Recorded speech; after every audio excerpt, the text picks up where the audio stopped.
Hello, hello, hello.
Ladies and gentlemen, just as the Ganga's flowing sound waves have been scientifically found to induce alpha brain waves, the same state achieved in deep meditation, like the city itself nurtures our neural calm. We hope you are back calm and energetic for our next session. Moving forward, we have prestigious J.S. Chopra Oration guiding us how technology, when guided by empathy, becomes healing. Chaired by Dr. Aravinda Mukherjee. Dr. Aravinda Mukherjee is a senior neurologist with over 35 years of experience, currently serving as a professor at neurology of the Vivekanand Institute of Medical Sciences. He specializes in neurology and has an expertise in treating neurological conditions. Esteemed Chair, sir, please give me the honor to invite you on stage and begin this wonderful session. Ladies and gentlemen, please put your hands together for this new session.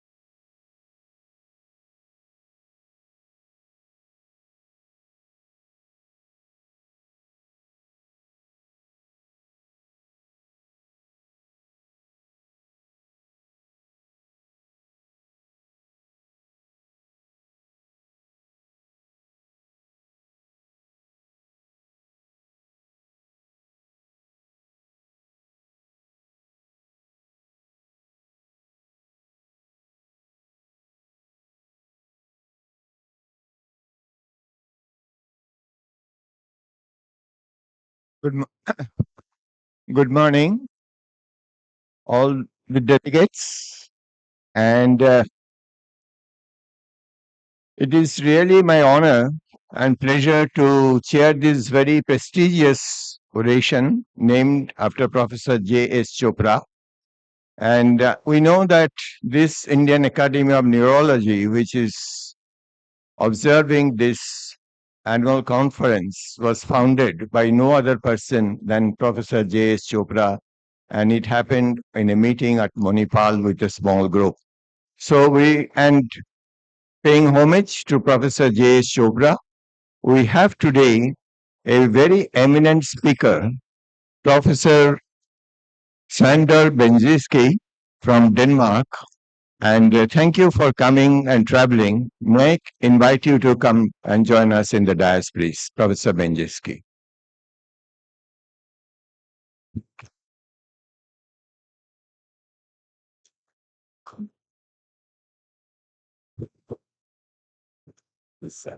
Thank you so much. I now invite Dr. Jyotsna A.S. to introduce Professor Beniczky. Dr. Jyotsna, please. Dr. Jyotsna? Yeah. Yes.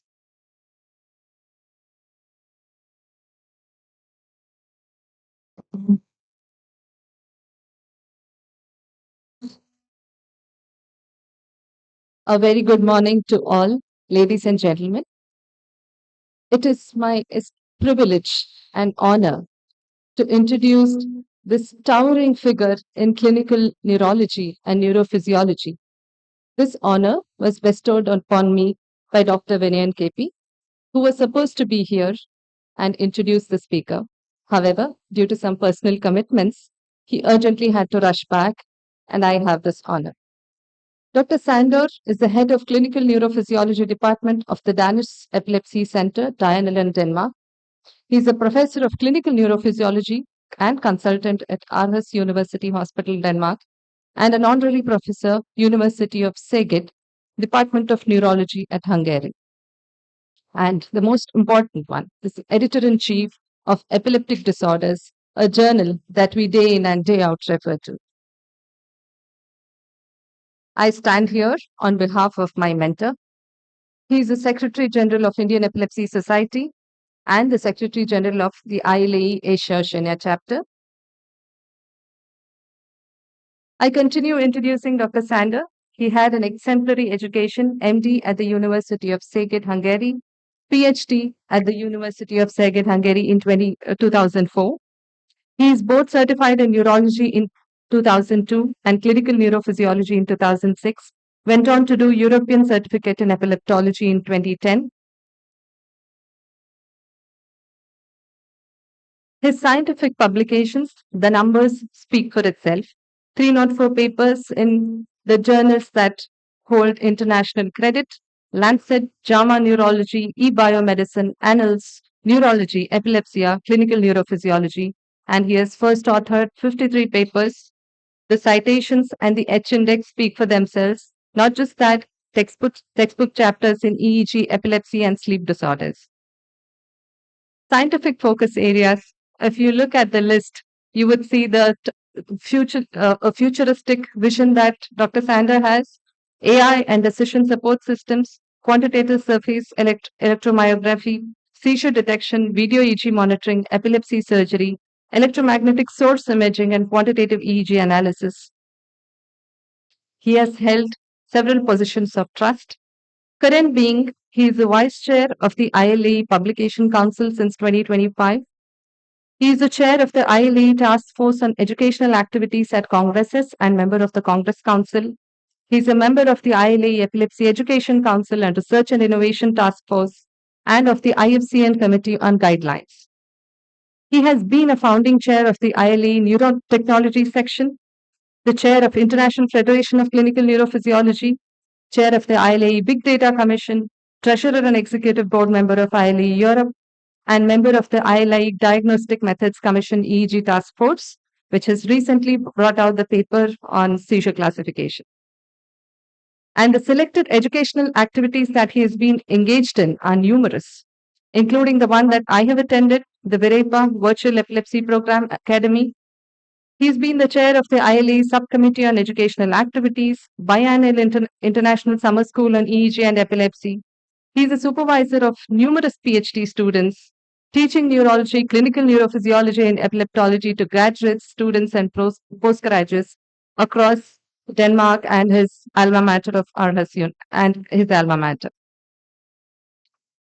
He has been at the helm of congresses and organizing committees. He has co-chaired the Mobile Seizure Devices and Seizure Detection in Epilepsy, AI in Epilepsy and Neurological Disorders. He has been the member of the International Scientific Organizing Committee of the European Epilepsy Congress, the International Epilepsy Congress, and European Congress on Clinical Neurophysiology.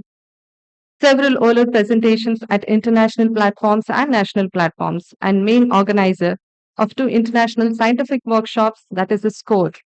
If you've had the good opportunity to attend his talk on SCORE, it totally opens your vision to a new dimension on EEG reporting. He's had a huge editorial experience, presently being the editor-in-chief of Epileptic Disorders. He had been the editor-in-chief of Niedermeyer's EEG textbook, on the editorial board of Epilepsia, Clinical Neurophysiology, Epilepsy and Behavior, Clinical Neuroscience, IJEP, and Acta Epileptologica. He's the guest editor on the Supplement of Epilepsy, and he's the guest editor on the special issue in Frontiers of Neurology on EMG source imaging. Awards and honors. He's had the Puri Glud Award and named lecture in 2024, the Miskolsky Prize in 2024, Fellow of the American Clinical Neurophysiology Society in 2023, Fellow of European Academy of Neurology, the ILE Ambassador of Epilepsy Award in 2019, First Prize for Lecture Competition Danish Epilepsy Society, the Con-E Prize, Lundbeck Hungary Prize, Young Scientist Award way back in 2003, and a prize in the European Federation of Neurological Societies Tournament for Young Neurologists.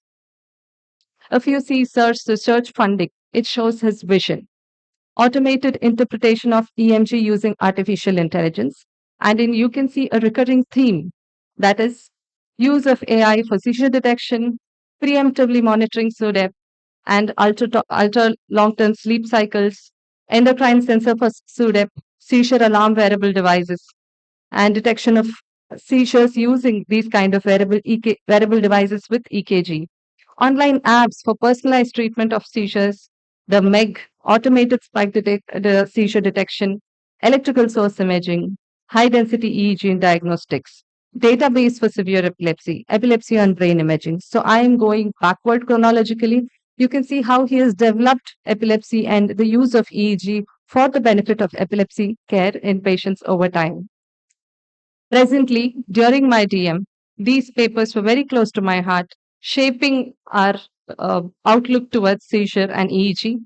I'm also told that the criteria for defining intellectual epileptiform discharges in EEG, which came in neurology, and the seizure semiology ILA glossary remains close to Sir's heart.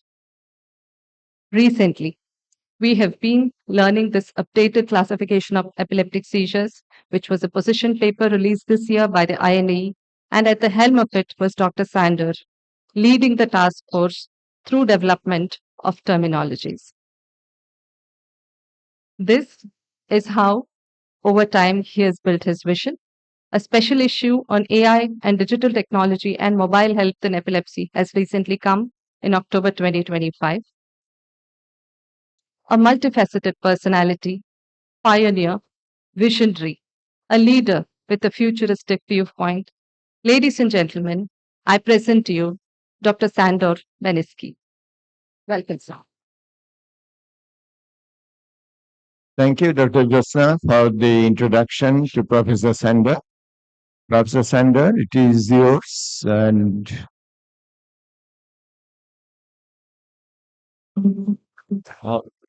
thank you so much for this very nice introduction. And first of all, let me express my gratitude to the organizers for inviting me.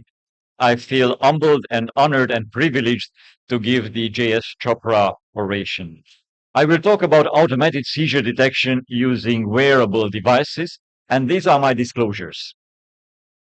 So I'm going to talk about why we need seizure detection using wearable devices. I will show you how we know they really work. I will show you validated devices. I will talk about the clinical practice guideline issued in collaboration by the International Federation of Clinical Neurophysiology and the International League Against Epilepsy. But because this is 4 years old, I will also give you an update. And I will talk about ongoing research and development and future perspectives. So, why do we need automated seizure detection? Well, we need that for intervention and prevention because seizures lead to injuries.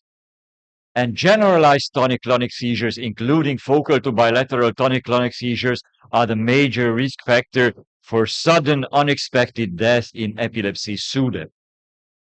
Of course, we need this to for closed loop stimulation so that they can trigger on-demand therapy. The unpredictable nature of seizure occurrence is distressing and disabling both for the patients and for their family members, the caregivers. This leads to social isolation and decrease in quality of life. Roughly half of the seizures remain unrecognized by the patients, and we can say that therapeutic decisions and also drug trials are largely based on unreliable data. So the unreported seizures are mainly those during the daytime, but Also, very much the nocturnal seizures. So roughly 1/3 of the daytime seizures and over 80% of the nocturnal seizures remain undetected.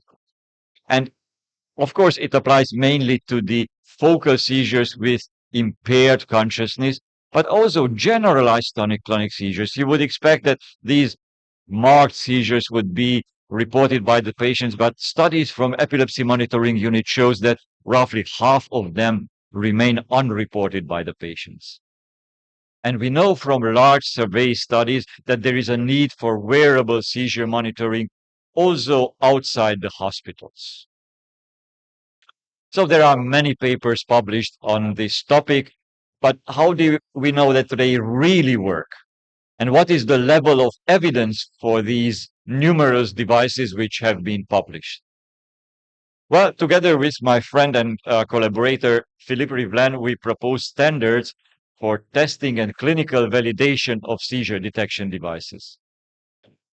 We identified 4 key features which are important for these studies: the subjects, the recordings, the analysis and alarms, and the reference standards. And then we ordered them in such a rank that the studies have a decreasing order of the bias.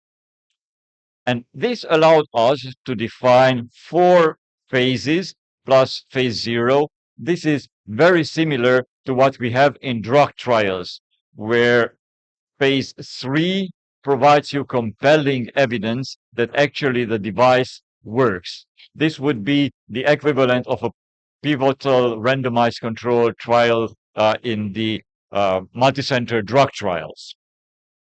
So what do we need to conduct a phase 3 validation study? Well, we need a number of patients over 20 and a number of seizures over 30. And how can we establish these numbers? Well, this is depending on the sensitivity. And this is for a sensitivity of 95%. So if you go for a lower sensitivity, then of course your number needed to include in the study will increase.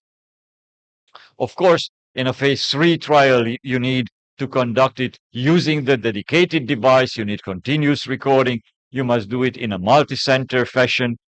You must have a predefined algorithm and predefined cutoff values for the study.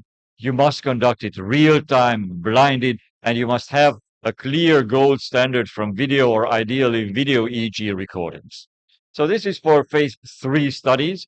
And then phase 4 is the follow-up in-field studies where you check the feasibility and applicability in the real world. This would be equivalent to an open label study in the pharmaceutical areas.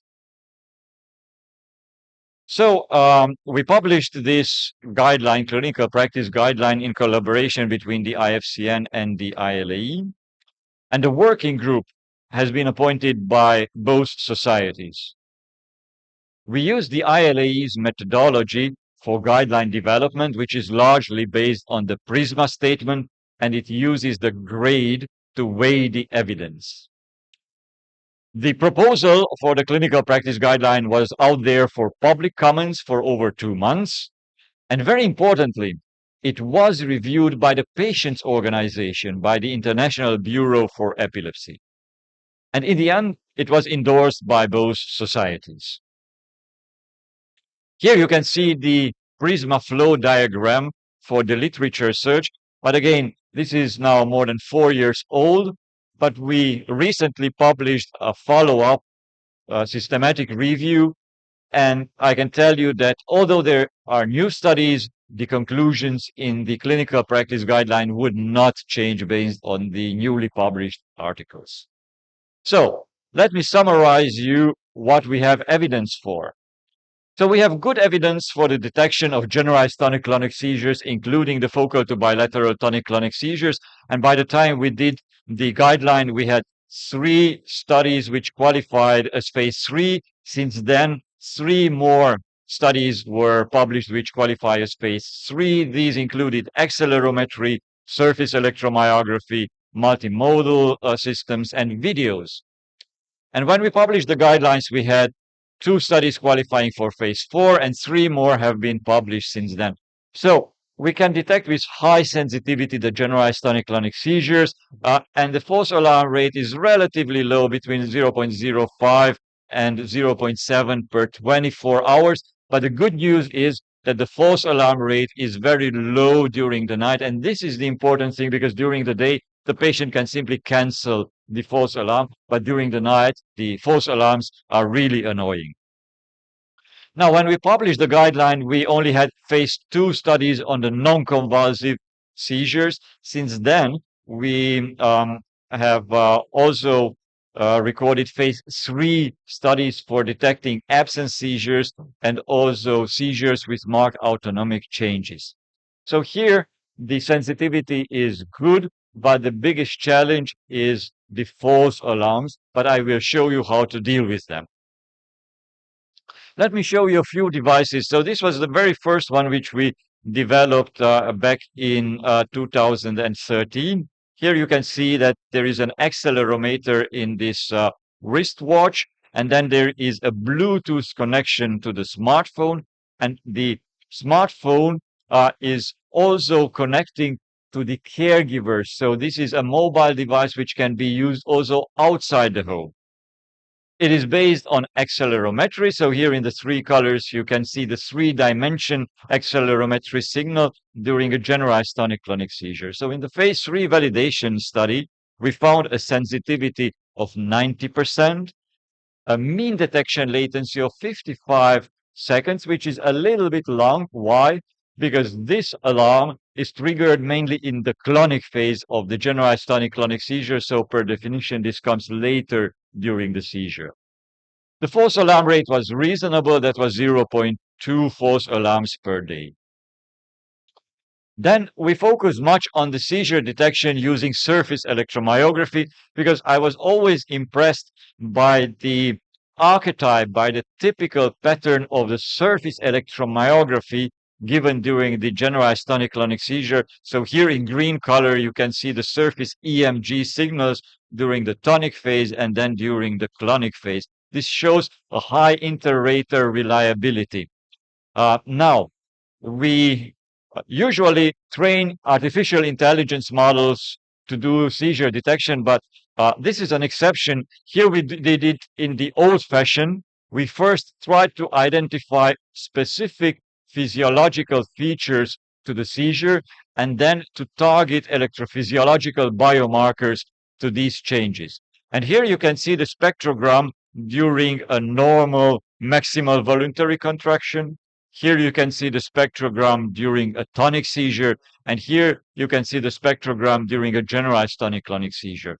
So observe that during the seizures, the energy is mainly in the high frequency domain. And this is what we focused on. So here you can see a generalized tonic-clonic seizure recorded by surface electromyography. This is the tonic phase, this is the clonic phase. So the root mean square is a measure of the amplitude. So you can see that at the beginning of the seizure, the amplitude increases in a slope, and then we have a notch on this slope. And corresponding to the notch, we have a huge increase in the frequency. And this is what we targeted with our biomarker for the generalized tonic-clonic seizure. Now, how do you convert this into a measure which can easily be monitored in a surface device, where first you filter the seizure signals so that you only have the frequencies which exceed the 150 hertz, because we know that the seizures are mainly in the high frequency domain. And then in these filtered signals, you simply count the number of the zero crossing, which is a very cheap and straightforward measure to express the frequency. So here you can see that the number of zero crossings increase steeply after the start of the generalized tonic-clonic seizure. So this is what we used for detection. And we have validated this in a phase 3 prospective multicenter clinical study. The sensitivity was high, 94%, and then the median detection latency was short. It was only 9 seconds. Why? Because this is triggered already during the tonic phase of a tonic-clonic seizure. The false alarm rate was 0.7 per day, but during the night it was really, really low. So only during 1 out of 100 nights, so roughly once in 3 months, you would get a false alarm during the night.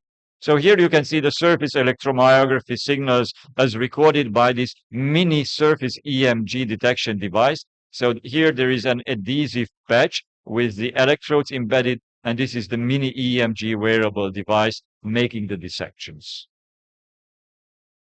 So it's important not just to detect the generalized tonic-clonic seizures, but also to label those which are potentially dangerous. So as a surrogate biomarker for SUDEP, for sudden unexpected death in epilepsy, we can use the long postictal generalized EEG suppression. So using machine learning, we could predict which generalized tonic-clonic seizure will give a prolonged postictal generalized EEG suppression. So using this approach, we can predict already based on the surface EMG signals during the seizure, which seizure will be potentially dangerous for SUDEP. We use this not just to detect seizures, but also to distinguish generalized tonic-clonic seizures from convulsive psychogenic non-epileptic seizures, because this is an often scenario in the epilepsy, in the emergency rooms where epilepsy experts are not available. Patients are coming in and they are sedated and overtreated just to find out that their convulsion was not epileptic, it was psychogenic. And here you can see the signals during a convulsive, non-epileptic, functional, a convulsive seizure. And here you can see it during a generalized tonic-clonic seizure. So they don't even resemble each other. So using this approach, we could distinguish between generalized tonic-clonic epileptic seizure and functional convulsive seizures with an accuracy of 95%. This is another validation study from another device. This is from a Dutch group. This is combining heart rate with the accelerometry. It sits on the upper part of the upper limb. And as its name tells, night watch, it works mainly during the night. This was validated also in a phase 3 study. Now looking at the total number of seizures, the sensitivity was 85% for the generalized tonic-clonic seizures and 77% for the other major motor seizure types. The false alarm rate was low. It was 0.03 per night. This is another device developed in collaboration between Italy and the United States. It's the Embrace or Empatica device, which many of you may be familiar with. It was validated in a large prospective phase 3 trial, totally involving over 150 patients. The sensitivity was really good, 98%. False alarm rate was 0.8 per day, but very importantly, it was 0 during the rest period, 0 during the nights. The median detection latency, that was a little bit long, 37 seconds, but this is because the multimodal algorithm combining accelerometry with electrodermal activity mainly relies on the accelerometry signals, so it's mainly activated during the clonic phase of a generalized tonic-clonic seizure. Now, I think this is a breaking news because seizure detection algorithm will be available also on Apple Watch. It's called EpiWatch. So I hope that this will increase the availability throughout the world. It was also validated in a prospective multicenter phase 3 trial. They achieved 100% sensitivity with an impressively low false alarm rate of 0.05 per 24 hours in the epilepsy monitoring units and 0.13, still very reasonable, in the home environment. The median detection latency, again, was a little bit long, between 32 and 37 seconds, because, again, it heavily relies on the accelerometry signals. Now, we also played with video analysis. Okay, this is not a wearable, but you can put the video into the room. This is non-obtrusive. So here you can see that you need a high-definition camera for this, and then the artificial intelligence model identifies various parts of the body. Now, let me show you how the machine can see the movements. So all these arrows reflect parameters which are extracted by the machine, and then it is combined into this machine learning to develop the detection algorithm. We have tested this also in a prospective phase 3 validation study. And the bottom line is that it's very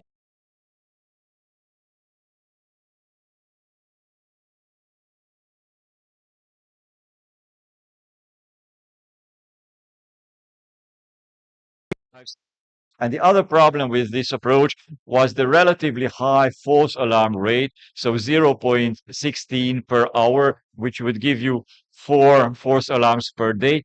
This is useless in the home of the patients, but it's very useful in the institutions where you have the night shifts and a nurse or caregiver has to survey a large number of patients who could have an epileptic seizure. Then this is a very useful device. The other use case for video monitoring is when you do this for diagnostic reasons and then you record the video for several nights, but it takes a lot of time to go through the entire video. So you ask the algorithm to pre-select those epochs that may contain a seizure. So you validate them, but it gives you a huge data reduction. So it makes your life much easier. Now, we conducted several phase 4, that is in-field validation studies, to see the applicability and feasibility also in the home environment of the patients. And you can see that there was a really high detection rate. So roughly 90% of the patients kept on using the device and they were very satisfied. So on a 7-point Likert scale, the median satisfaction was 5.5. Now, I think in the field study or follow-up open label study, the most important results are this. They confirmed the performance which has been documented in the epilepsy monitoring unit, which tells us that we can extrapolate the results from this artificial environment into the real home environment of the patients. And then 55% of the patients said that the alarm influenced what they logged into their seizure diary. And 40% said that it helped them prevent injuries. Now, this is another phase 4 study using the night watch. They focused on two things, on the quality of life and on the stress level of the caregivers. This was a very smart design of the study. It was crossover. They failed to show the increase in the quality of life. However, they demonstrated that the stress level of the caregivers decreased significantly. Now, this is another phase 4 study which followed up the patients in their home environment. Large study, 242 patients. Most of them, 87% of them, had generalized tonic-clonic seizures. Here you can see that the retention rate was much better for the validated devices as compared to the non-validated devices. And again, almost 2/3 of the patients reported that the alarm helped them to log seizures into the seizure diary, and almost 1/3 of them said that it helped them to avoid injuries. Now, the big question is, would this help us to prevent sudden unexpected deaths in epilepsy? Well, obviously, it's virtually impossible to do a prospective trial on this, but we have very heavy, very reliable indirect data on this because we know from large population-based Swedish studies that 91% of the patients with SUDEP die at home, 71% of them are living alone, 65% of them are found in bed, and 82% of them are found in a prone position. So patients without nocturnal surveillance, not sharing a bedroom, and experiencing tonic-clonic seizures have a 67-fold increase in risk of SUDEP. So it's really common sense that if you can get help in time, then you could prevent SUDEP. Now, it's very, very important to link the alarm with an intervention and do it in a timely fashion. And this is demonstrated by the sad story of a 20-year-old patient who wore an Embrace device. The generalized tonic-clonic seizure was accurately detected, but the caregiver arrived 15 minutes late, and this was too late. The patient already died.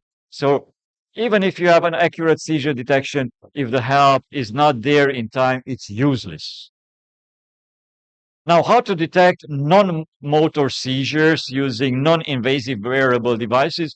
And the use case for this is mainly objective seizure quantification.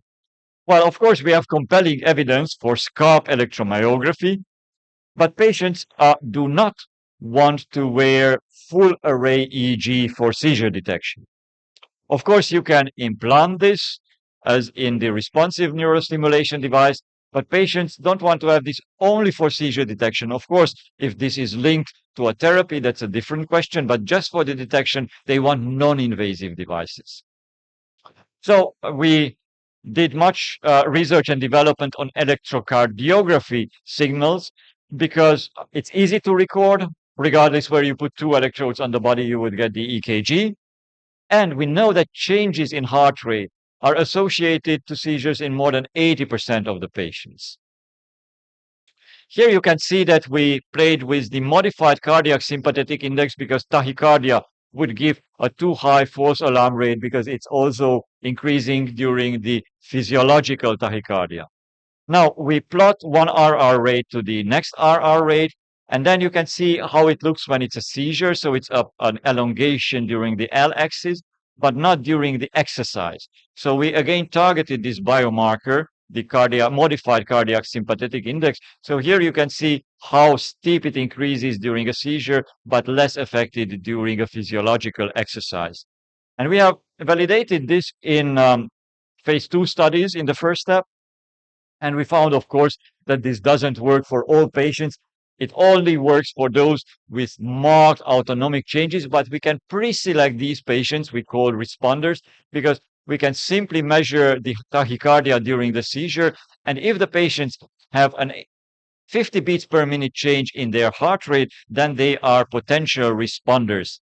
And then recently we have published a phase 3 validation study, which links this wearable EKG device with an automated behavioral testing so that we can ask the patient whether this was a seizure. And if this was a seizure, we can see whether the patient is responsive or non-responsive, whether the patient has impaired recall or awareness. So we can also characterize the seizures.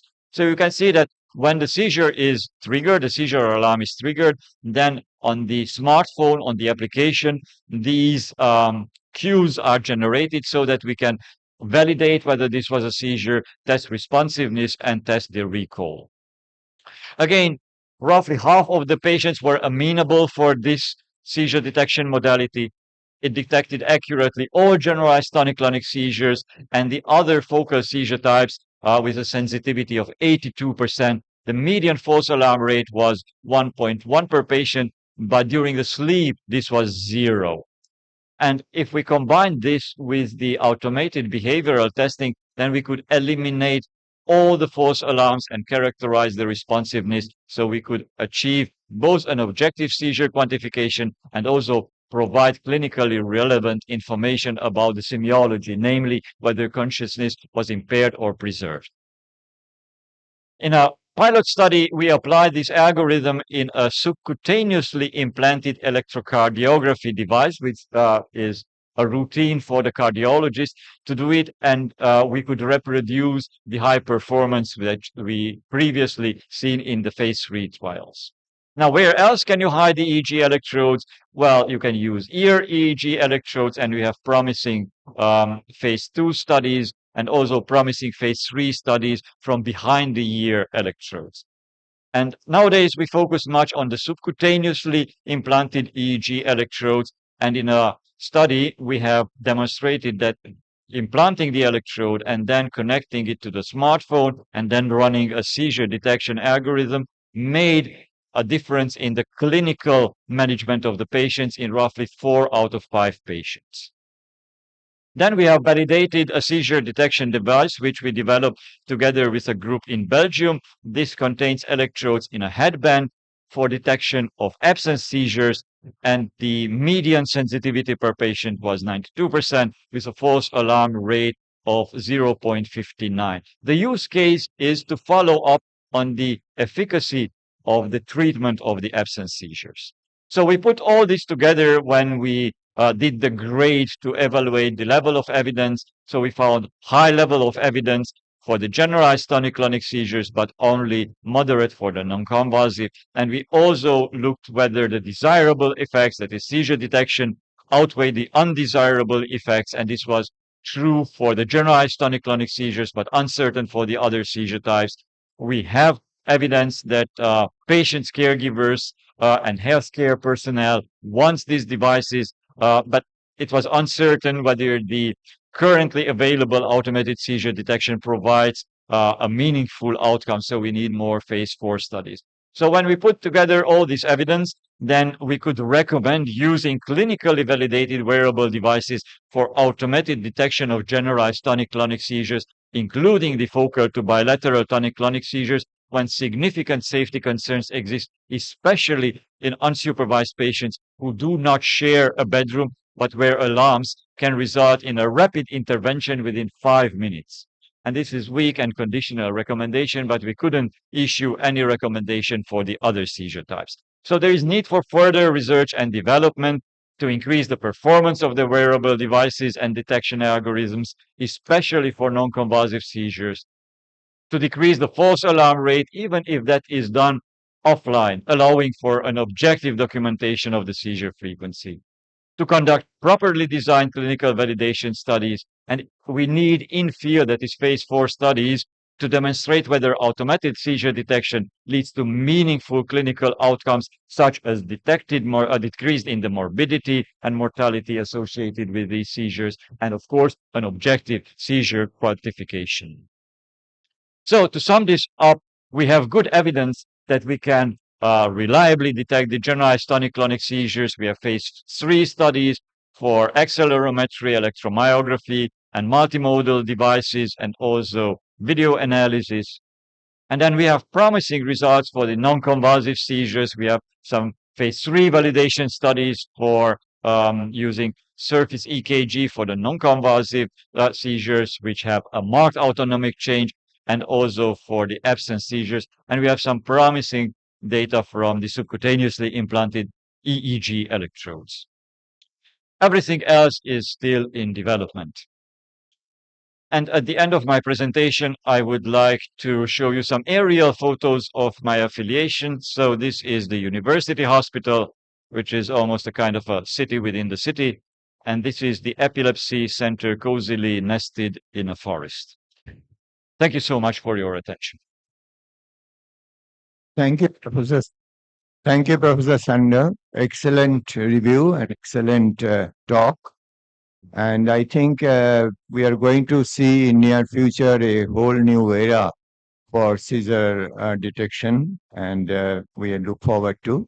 Now I request the organizer to please felicitate Professor Sándor and hand him the plaque. And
Thank you, respected dignitaries.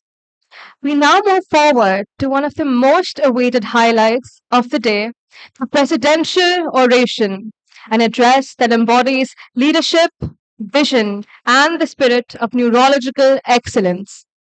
As trends come and go, it's crucial for us to be well informed about the changes that assist us. Because Charles Darwin has quoted, survival is linked to the responsiveness of change.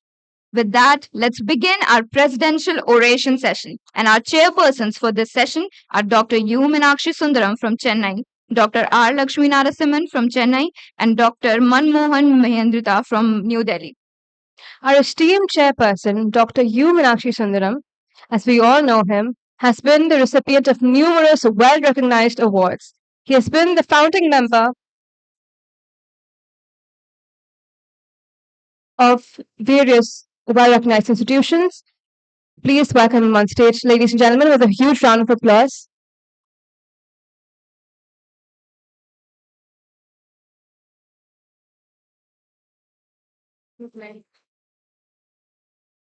Our esteemed chairperson, Dr. Lakshmi Narasimhan from Chennai, is an editor-in-chief in Journal Stroke Medicine, is a professor and HOD at Ramchandra Medical College from Chennai, and is also an editorial board member of Annals of Indian Academy of Neurology. And last but not the least, our esteemed chairperson, Professor Dr. Manmohan Mahendrita, is currently the Principal Director and Senior Consultant of the Department of Neurology at B.R. Kapoor Hospital's Center for Neurosciences. He has published 448 publications and is the author of the book Puzzling Cases in Stroke. Ladies and gentlemen, please welcome all three of our brilliant minds as chairpersons for this next session.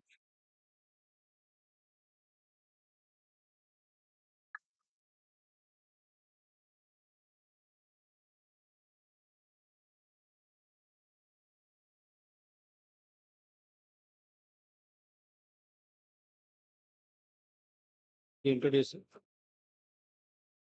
Okay. Welcome to the most prestigious oration of INCON, which is the presidential oration. And may I request Dr. Urvasi Shah to come and introduce our president, who is, of course, very well known to all of us. But we're going to do a formal introduction. Dr. Urvasi Shah, please.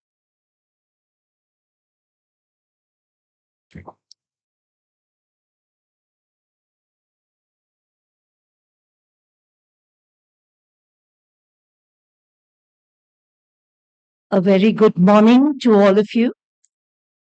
It is truly a privilege and my pleasure to have this opportunity to introduce one of the finest women leaders in the field of Indian neurology, Professor Dr. Sangeeta Ravat.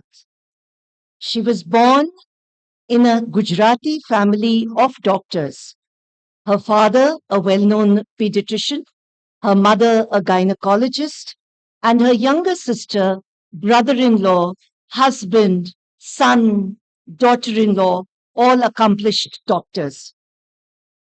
Dr. Ravat recalls very often how, as a young girl, she would accompany her father and walk down the hallowed corridors of the Historical Institute of the King Edward Memorial Hospital, absorbing the energy of the stone architecture. Holding her father's hand, she always carried a dream of joining the medical college, the St. G.S. Medical College, and working in the KEM hospital. Her father, Dr. Madhukar Shah, had spent his whole life working as an honorary, and her father's commitment to serving the poor deeply influenced her in her growing years, and she joined the college as a young medical student and then went on to stay 45 years in the same institute to date.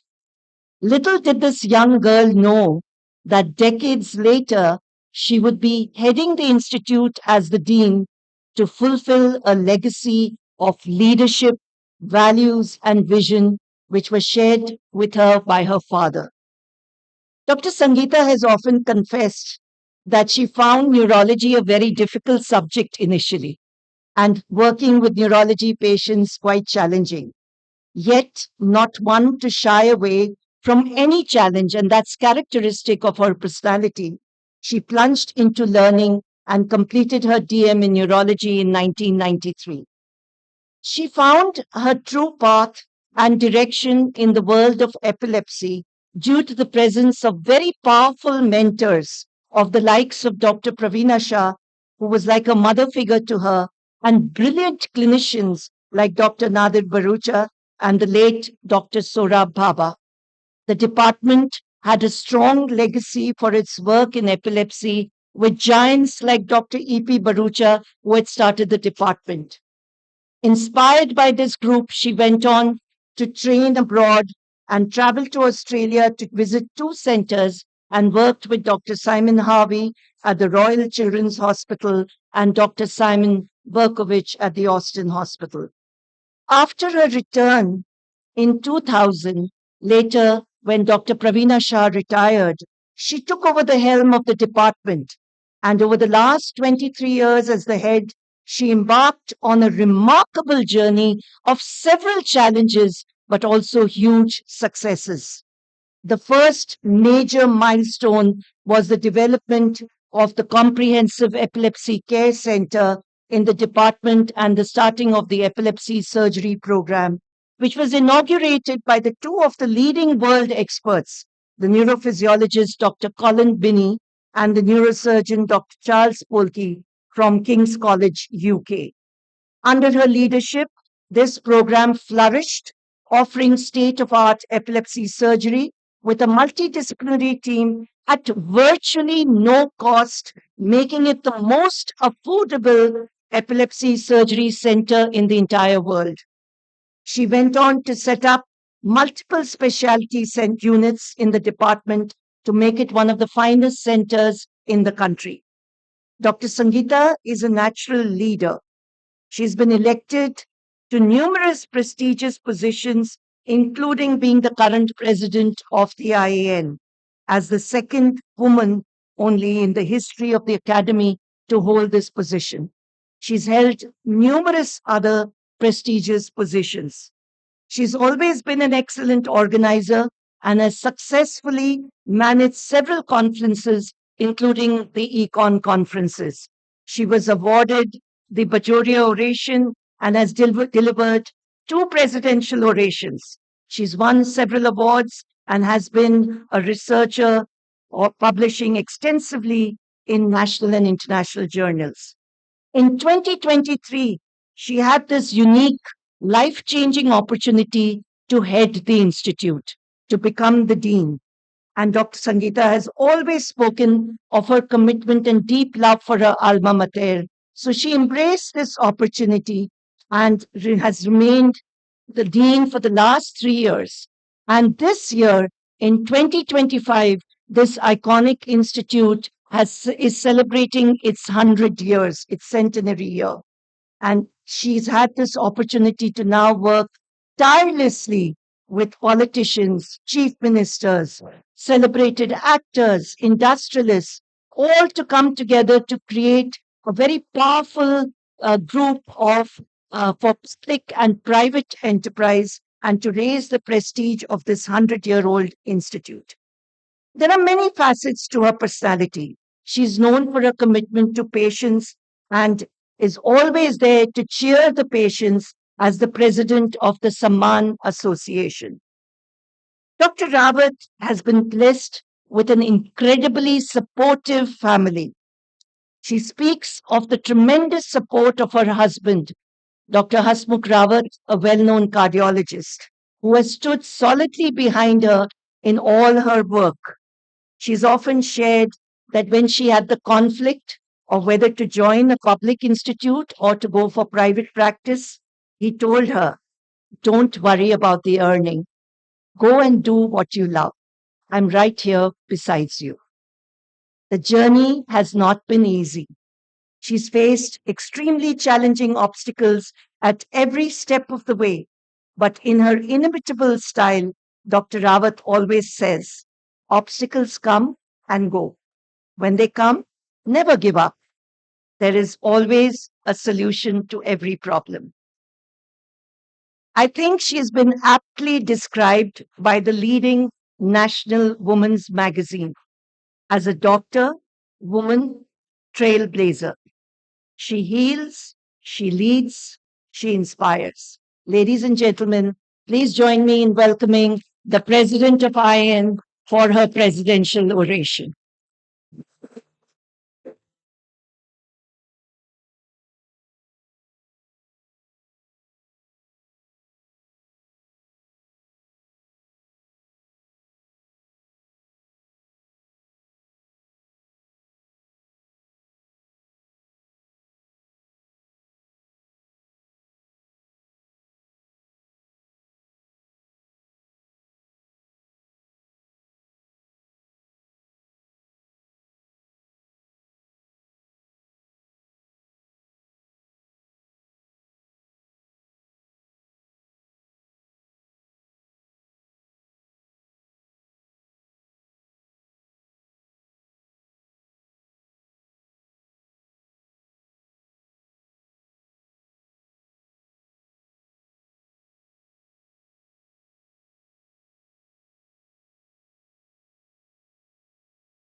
Thank you very much for this overwhelming introduction by Oroshi.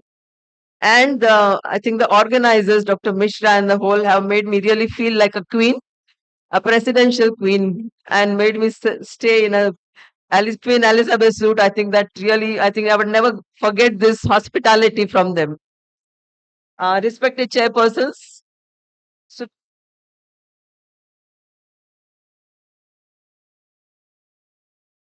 today I will be sharing my journey.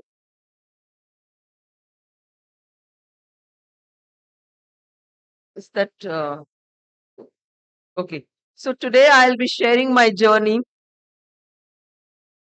working with the patients of neurology and epilepsy and to leading an institute which really changed my life. Full screen now.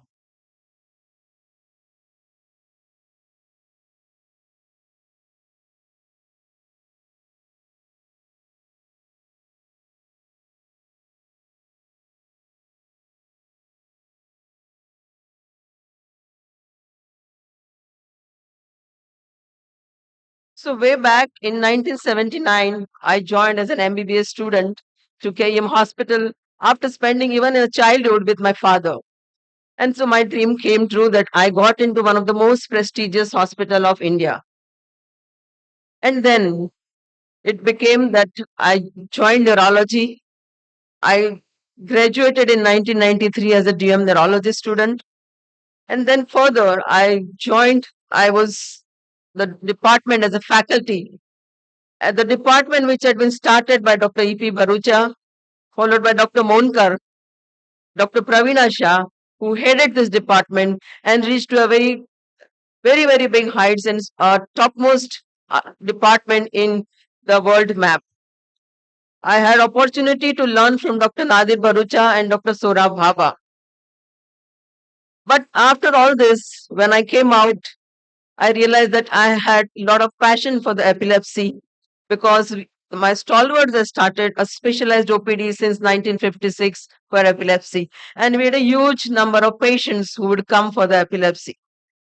So I decided, Dr. Pravina Shah, my mentor and my mother, like figure who pushed me that you must learn the epilepsy surgery and get yourself trained in the pre-surgical evaluation. I was lucky enough, my husband went as a cardiology fellow to Australia and he was on a paid job, so I could go in an unpaid job there and I spent my 6 months there with Dr. Simon Harvey and Dr. Sam Barkovic learning the epilepsy pre-surgical evaluation. When I came back in 2000, I was fortunate to become a head of such a big department, and I had a big task of carrying this department further development. So first thing which we started was Comprehensive Epilepsy Care Center. and a neuropsychology division, which was essential part of this comprehensive epilepsy team. Later, I realized that each and every student who comes to the KM Hospital Neurology Department has to have a multidisciplinary exposure, and all the subspecialties should be developed. So we started pediatric neurology with Dr. Viraj Sanghi. Doc- We started movement disorder in 2014 with Dr. Pankaj Agarwal coming as an honorary. In 2015, we started dedicated stroke unit, dedicated stroke ICU, and our team gives, apart from the thrombolysis, they also give stenting and carotid with first 24 hours. And in 2021, finally, I also started the memory clinic. As the longevity increases in India with better medical care, we have more and more patients who require this memory clinic. So my first dream was that I should start the epilepsy surgery program. And as Urvashi said, Dr. Bini and Dr. Polki came for this. In December 2000 was the first surgery which took place with Dr. Monish Bhatjiwale assisting it. And then the I just want to tell all the youngsters, if you dream and you work for it, it will definitely get fulfilled. Ours is a municipal hospital. We will not get easily the funding. So we decided to tap the philanthropist. And if you have a true motivation and if you have a dedication and sincerity, the philanthropist realize this and give you the whatever you want to start for the patients. So we first video EG came from Tata Trust, followed by Ram Jethmalani Trust. And then when I took over as a dean, first thing I also did was to revamp the whole video EG department with GLC Finance Company as an CSR. And now we have 5 video EG machines. Also, the EEG technicians had to be developed. Everywhere there are obstacles in a government hospital and a municipal hospital to create a post. Luckily, one of the AMC had a relative who had an epilepsy. She realized, she was a woman AMC who realized how important it is to treat epilepsy, and she gave us the full-time 3 dedicated video EEG technicians also.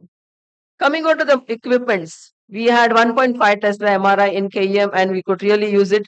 But the need of the hour over the time came 3 Tesla MRI, which we didn't have in KEM. But I tapped the private sector and told them to give us at a very, very concessional rate. And we have a complete liaison with one of the center, Chankaria, who is giving us the 3 Tesla MRI at a very concessional rate. Also, the PEF MRI we do at KEM. PET and SPECT also we have interictal and ictal PET also possible. And we also have developed the Center for Neuropsychology Studies. I really thank Urvashi and Mayuri and for doing this in 2000. And we have trained many, many neuropsychologists who are working not only in Maharashtra but all over India. It was one of the first center in Western India. We also did the first VADA test at our center. And in 2010, we also started the electrocardiography.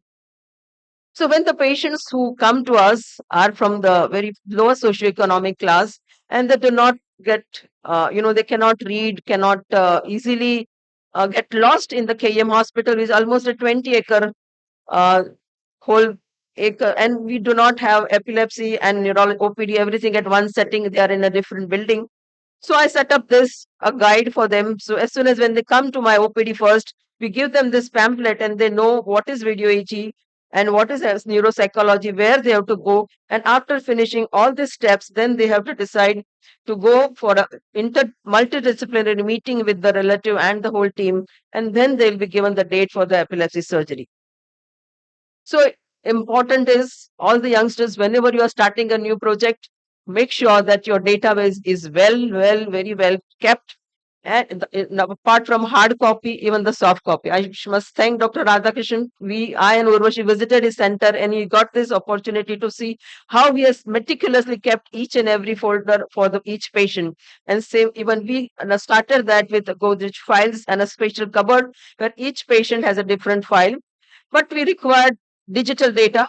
So my whole department set with a software engineer, young budding software engineer for almost 4 months, and we designed comprehensive epilepsy surgery database program. And now all my patients entered into this since 20 years.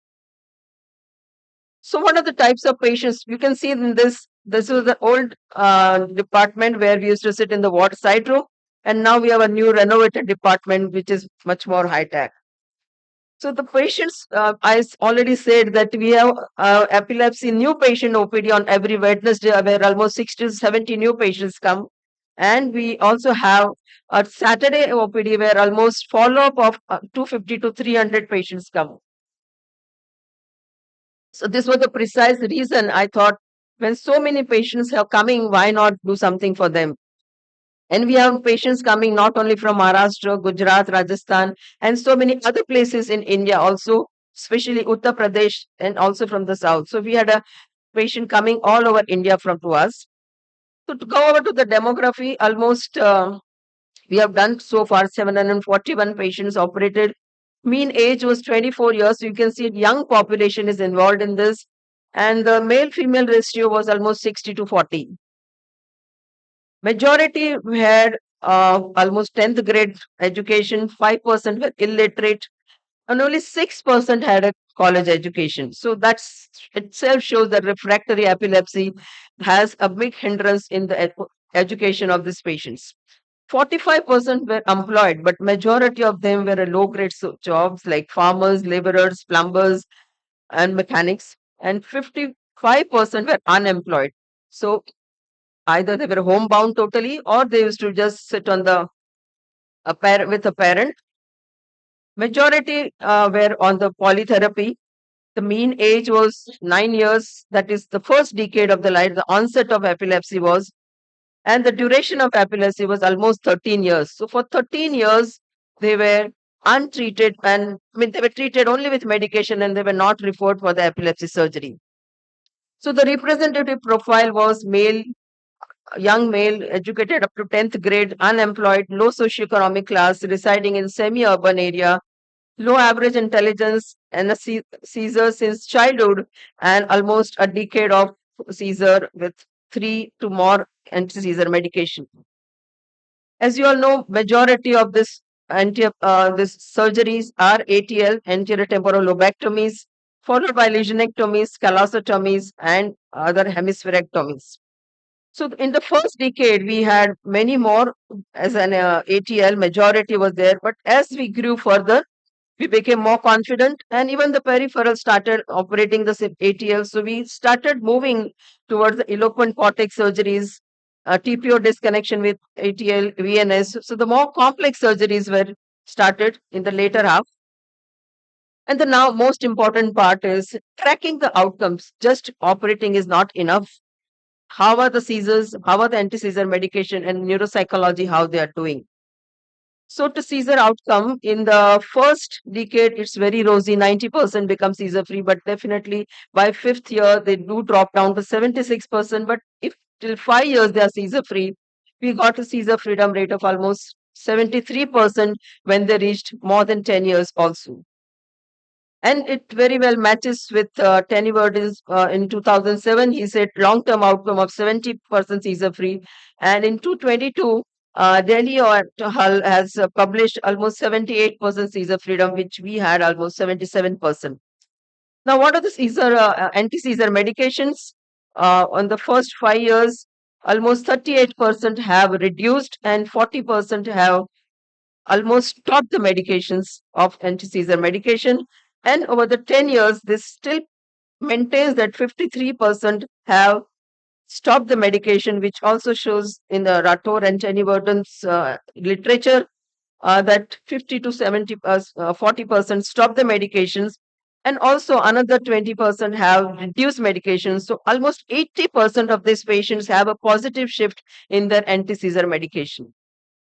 Lesionectomy is almost the same at 5 years and 10 years. Again, almost 55 to 60% go off medication or reduce medication. So now this is important part of the neuropsychology. This is one of the very strongest arm at KM Hospital, and thanks to Urvashi and Mayuri who are looking after this very carefully. And we have students every time sitting with them and learning, and they also publish many papers on this. So apart from lateralization and localization, important is expectation of the counseling. What are they expecting from after the surgery? predicting what is actually going to happen after the surgery, and post surgery, tracking those changes, and rehabilitation counseling. So the prehabilitation is extremely important part of this, so that they come out with a realistic expectation and they do not expect beyond what you're thinking. So it's few things which are different for our Indian cohort, and I would really like to say that Samuel Wave had done a systematic review and pooled estimate which showed that a memory decline after a left ATL varied from 22% to 58%, which is a very high number. And this really was dissuading all the doctors for doing this ATL surgeries. But what we published in 2016, that our left ATL patients had only 21% had a memory decline.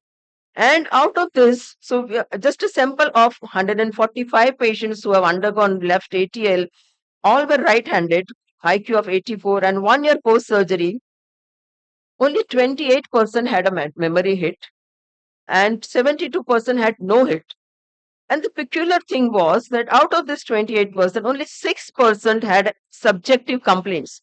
Rest were not doing a subjective complaint. I'll come to the reason for this. And out of this 72% who had a normal scores, 28% did come up with the issues that they have a memory complaints, because probably they were thinking that they may have a memory complaint. And the reasons for these are, so important thing is when you are doing a pre-surgical evaluation, you see a left temporal memory. If they are already down, you will not get a hit. But if they are normal pre-surgery, their memory is normal, they are definitely likely to get hit. So our majority of the population was that they had a pre-op score which was already down. This was then followed by that, so that some of them who complained of they were likely to have, but there are, they were either a farmer or they were a householder, so they did not require a big memory in their day-to-day life. So they were the people, even though their scores were low, they were not complaining about it. And some patients who had post-op decline, and the report was still normal, but they still complained. The reason for this was mood issues. They had a burden of normalcy. So overnight, the expectation of the family, friends increases from them because the seizures have stopped, but they haven't become a normal people. They have lost so many years of education and formative years. So to cope up with this burden of high expectation, that go into depression, anxiety, and this mood issues, when they are corrected, their memory problem definitely recovered. Also, going over to whether the general intelligence improves, definitely as the seizures go down, at 5%, when the ASMs are also stopped, 23 people did have a better IQ. This is not usually expected. 93% were having, but why was this? The reason for this is that seizure freedom at 1 year definitely increased the processing speed.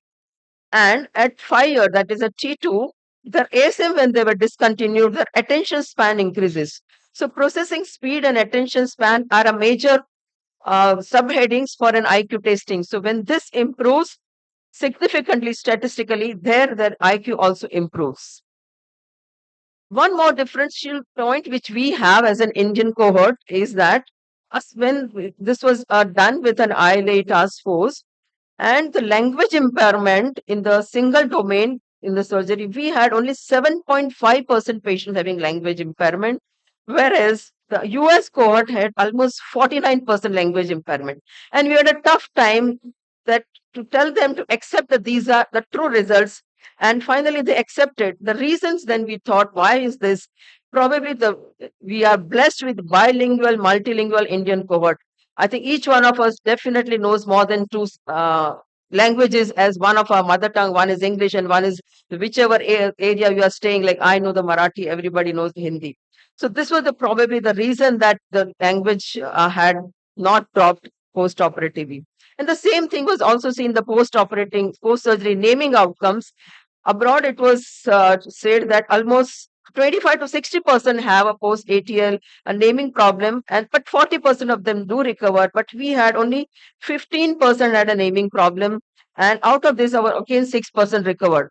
So I think, guys, it's important that we realize verbal memory does go down but it's nothing to worry so much if your pre-op score is low already. So you have to see the risk versus benefit ratio and go ahead and offer the surgery. Tell them that there will not be a complete seizure. They expect that no ASM, no fits, they will become normal, they'll get married and they'll get a job. But that's not exactly what happens. So cognitive retraining, vocational guidance, vocational guidance, just to give a simple example, if you're going to remove a right temporal lobe, you have to tell patients that you cannot become a tailor or you cannot become an architect. You have to choose your, occupation, something else. So this simple rehabilitation and rehabilitation is very important for the patient too. So in this, as I said, IQ definitely improves the quality of life. Definitely, the lower the score, the better the quality of life improves. And the almost out of 66% got employment and occupation, and they were better occupations. And we get a big chunk of women epilepsy, lots of people with women with epilepsy who come at the marriageable age, and the parents saying अभी शादी करानी है, उसकी surgery कर दो, fits बंद कर दो, उसके बाद हम शादी कराएंगे. And almost 85% of our patients have got married after the. So as Penfield said, it is not enough whether a radical procedure has stopped attacks or not. We must know its effect upon the patient's ability to work, to hold a job, to study, the effect on the physical and mental function, and the effect on the behavior and on the happiness of the patients and friends. So we have to have a holistic approach to these patients and not just the seizure stopping. And that's what we try to achieve at KEM Hospital over the last 25 years. We have had more than over 100 publications in various. Initially, we were more on the epilepsy, and now we also have a movement disorder in the national and international journals. And I really thank all my students and the faculty for working hard for these publications. So now just going over to the second part of my journey on my life overnight change on the 1st January 2022. I had a privilege to become a dean of one of the most prestigious medical college and King Edward Memorial Hospital. I was a hardcore clinician at heart and never thought that I could do an administration apart from doing as an HOD, which is a very small thing. But my family and my friends said, take it up, few months only, but at least it will come on your CV. Just see how you feel about it. So with this, I took over the hospital, which has 2,250 bed, 1,250 undergraduate students, 800 postgraduate students. Every day, almost 6,000 OPD patients come here, and you have 85,000 inpatients annually. It is funded by a municipal corporation, and the institution renders virtually free of cost service to the underprivileged society of underprivileged society of section of the whole India and not only of Mumbai.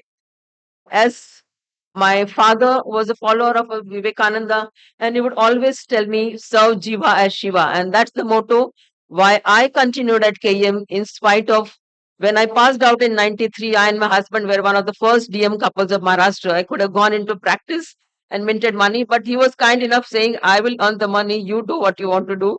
And that's the reason I continued here. And then finally, when I thought if I can become a dean and if I can make a difference in my alma mater, because my parents were also from the same, my husband was also from, for us, whole family's alma mater is KM Hospital.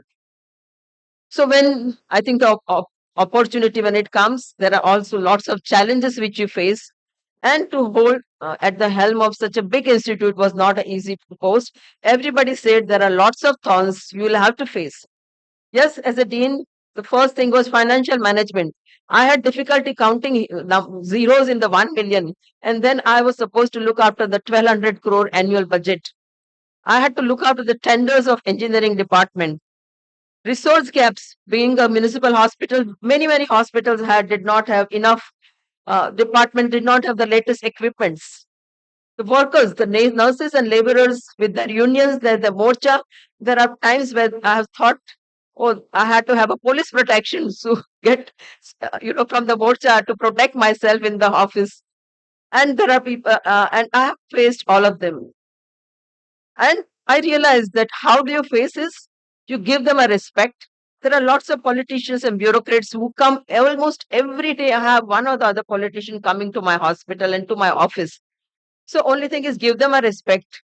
I managed to get one tea vending machine in my office. Immediately offer them a tea, make them sit, and then give them time to listen.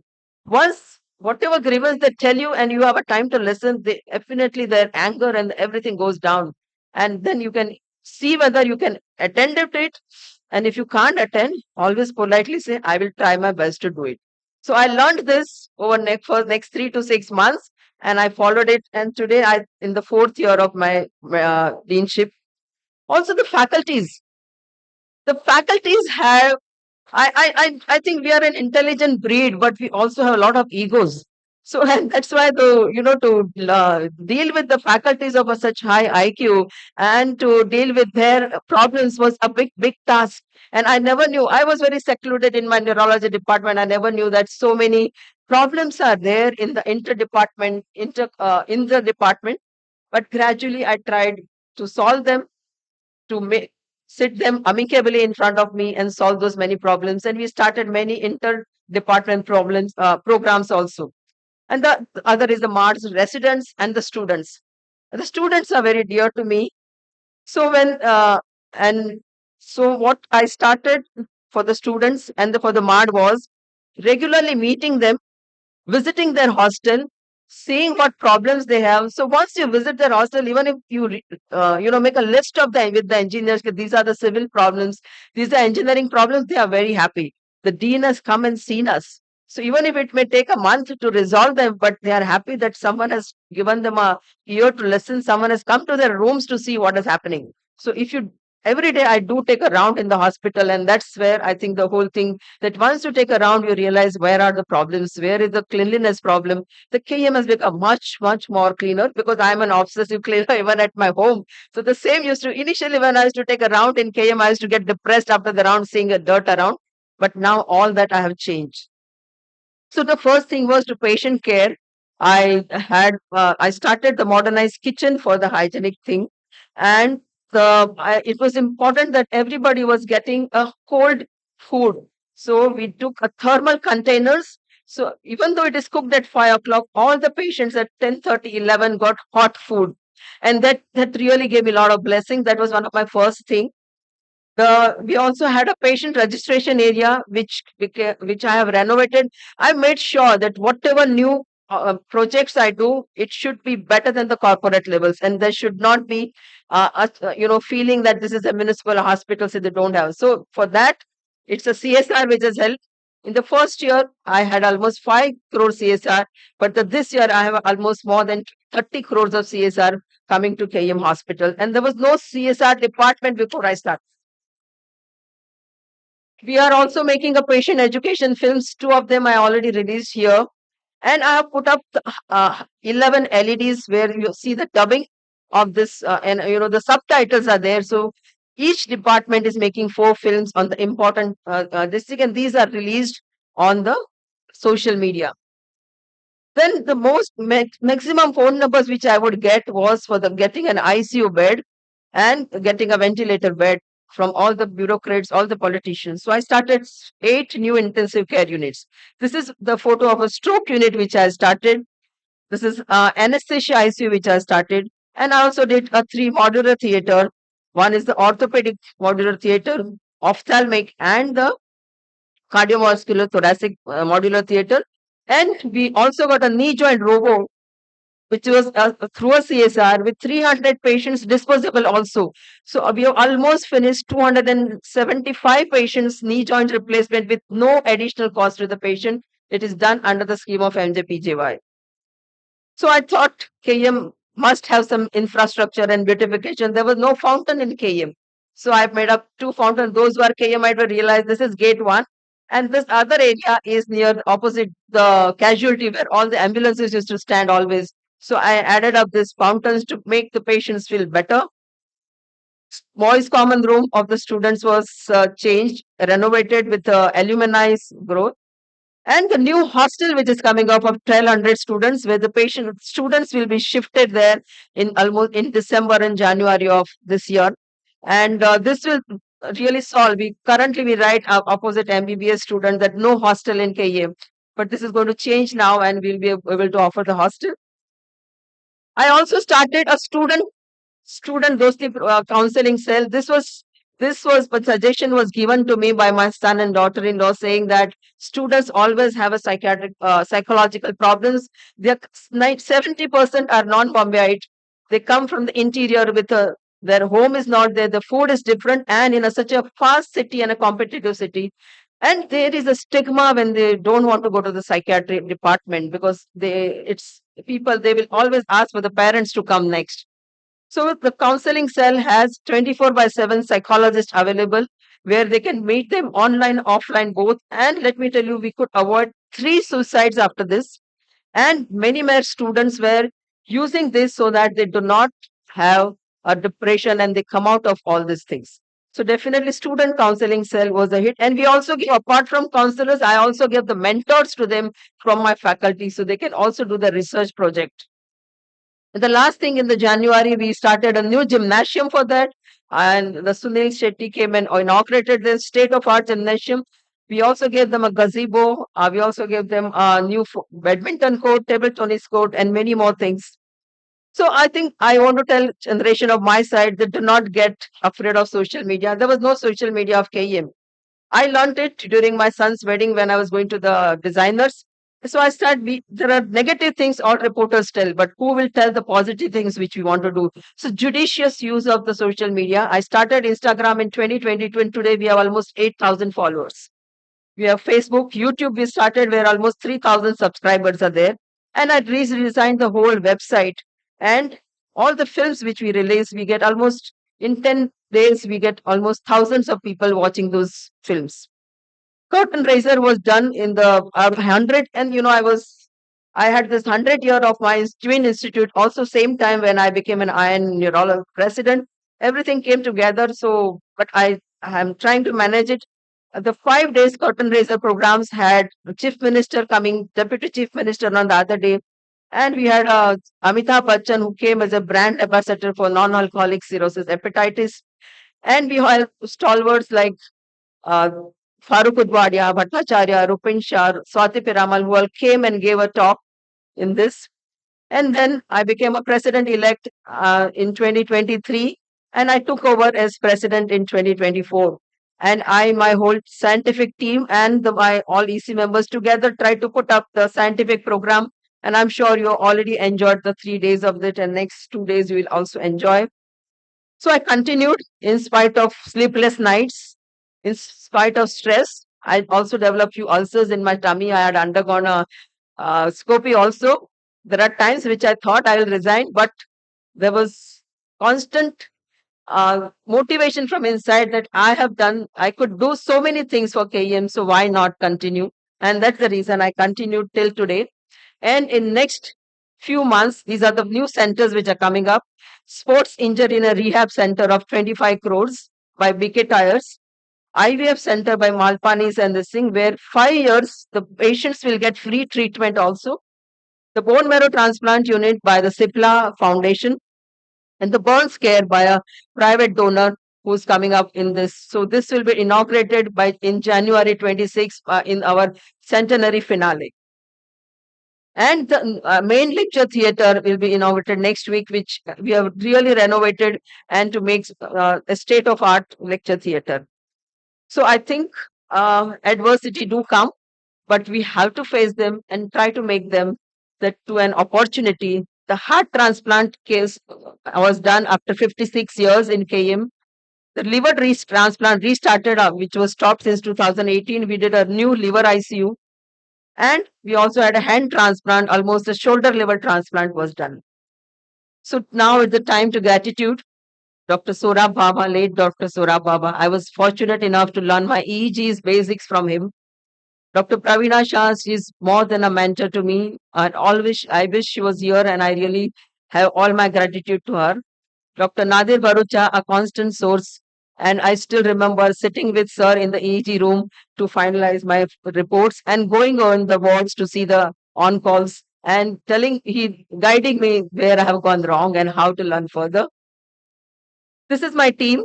As I said, I bought the aprons for the whole college, and everybody was made to sit here for the website and take their photographs. This is my epilepsy team, and these are my department faculties. Without them, I don't think so I would have been able to do all this. My surgeon has changed over the time to Dr. Uh, Dattatri Mazumdar. Initially started with Dr. Bhajiwale. And I think my students and the alumni of this department, this was the get together which we had in a dean's bungalow. And I was fortunate that so many of them came, and their constant support during their residency made me do this work so well. And my family, as my father had a dream that I don't think so he ever even dreamt that I'll become a dean, but he wanted me to be in the hospital to serve the poor, which I did, and I could become a dean with his blessing. My mother has always been a strong support. She is a gynecologist, but after I and my sister were born, she changed herself only to a general practice so that she can devote more time to me and my sister. And my mother-in-law, she was an angel in my life who looked after my son and my family so that I could work further. My son is a cardiologist, FRSCP, and my daughter-in-law is a FRSCP in neurology in Adelaide. And my grandson, a lovely Stavya at 5-year-old. My sister is also settled in Perth, Australia. She's a pediatric neurologist, and my brother-in-law is pediatric gastroenterologist. And my nephew is also into MBBS. And one more addition in my family is Dr. Urvashi Shah. She's more than a sister to me and constant support in my during ups and downs of all throughout my journey. And I think the maximum support comes from the husband who has always stood by me.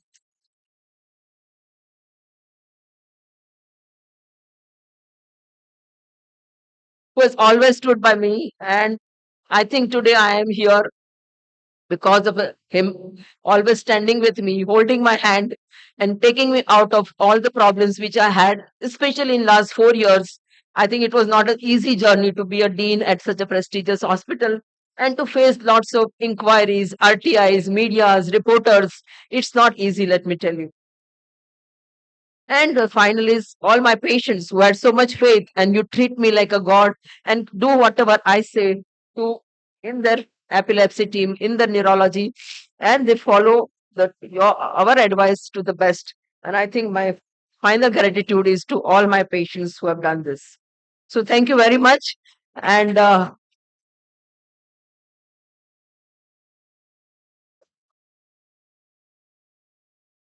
this is my journey as a clinician and as an administrator. And I really thank all of you that who gave so much faith in me to put me at the helm of Indian Academy of Neurology, where I could hope I have done the justice in the scientific program and all the 1 year which I was holding it. Thank you very much. I'd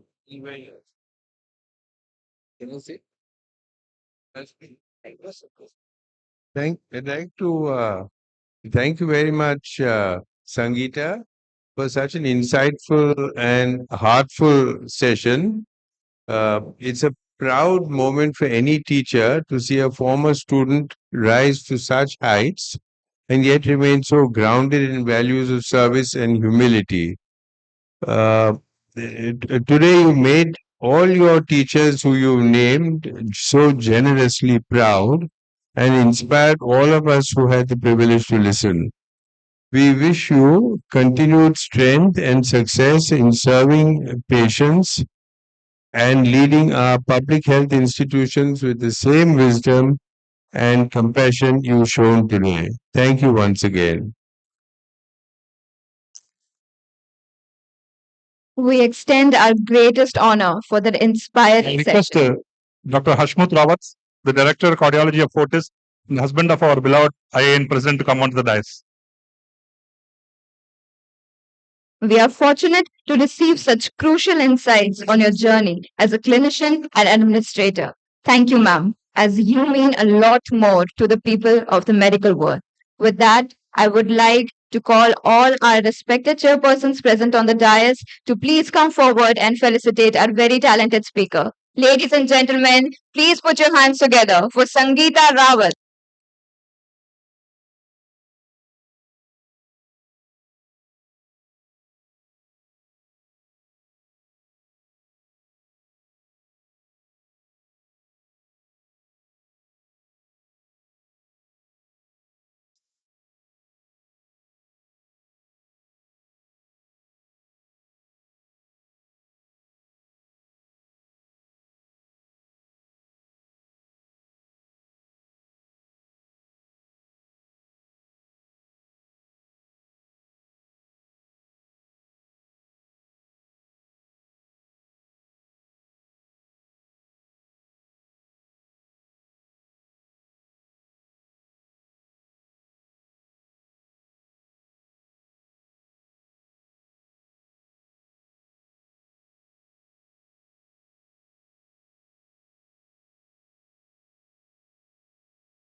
Ladies and gentlemen, please put your hands together again to honor our esteemed ma'am.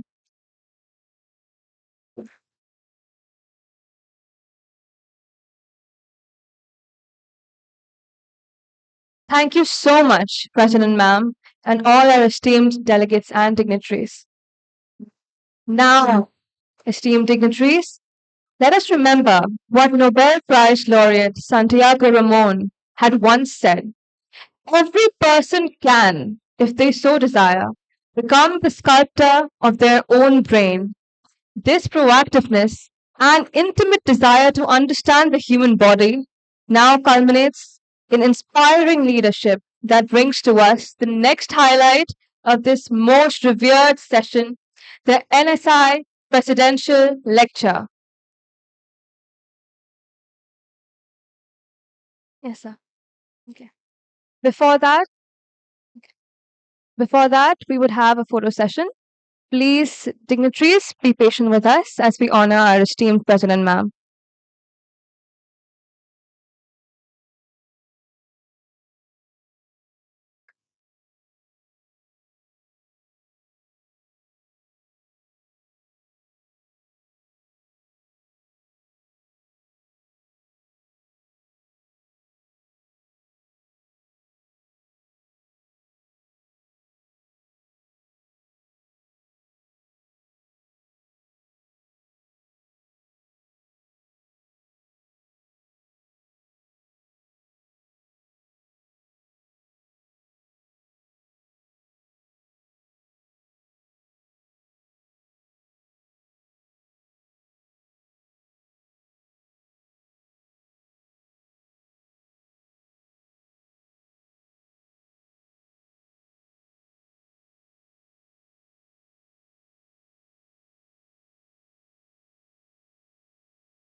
as we reconvene the session. I repeat, ladies and gentlemen, we have exciting highlights coming up soon. Please take your original seats again as we move forward with this session. Ladies and gentlemen, please be seated as we dive into yet another insightful lecture. Again, to remind us, as Nobel laureate Santiago Ramon had once said, every person can, if they so desire, become the sculptor of their own brain. This proactiveness and intimate desire to understand the human body culminates in inspiring leadership that now brings to us the next highlight of this most revered session, the NSI Presidential Lecture. Ladies and gentlemen, our esteemed chairperson for this yet another insightful session are going to be Dr. Vishwesh Dutt Tiwari and Professor Kulwant Singh from Kashi. Our first chairperson, Dr. Vishwesh Dutt Tiwari, has gotten his MBBS and MS in the year 1986 from Indian Institute of Medical Science from BHU Varanasi. He is a director and chairman of Galaxy Hospital Varanasi and has about 15 publications in various national and international journals. He is a specialist of conventional neurosurgery and neurotrauma and is also the pioneer of private practice of neurosurgery in Uttar Pradesh, chaired in various conferences of state and national level in the field of neuroscience. Next, we have our esteemed chairperson, Dr. Kulwant Singh, as we all know him, with the area of specialization as conventional neurosurgery, neurotrauma, and neuro-oncology. He has been the recipient of numerous well-recognized awards. He has been the assessor in various national university and national board of examinations and public service commission. He has also organized the UP-UK Neurocon and multiple teaching programs at NSI. With 25 publications, he is the professor and head department of neurosurgery. Please welcome our esteemed chairpersons with a huge round of applause. Esteemed chairpersons, we request you to please begin this session.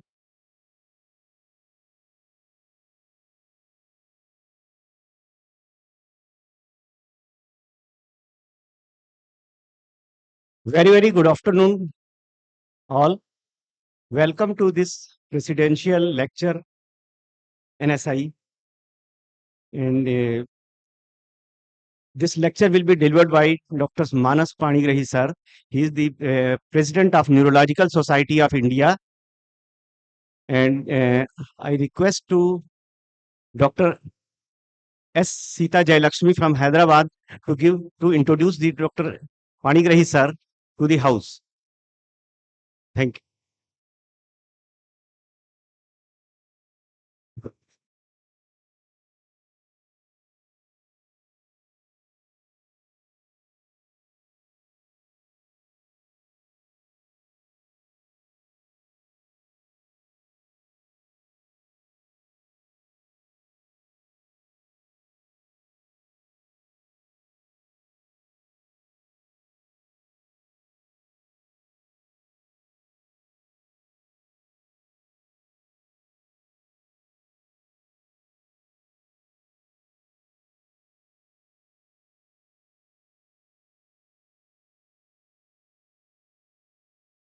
Yeah, can I have the slides, please?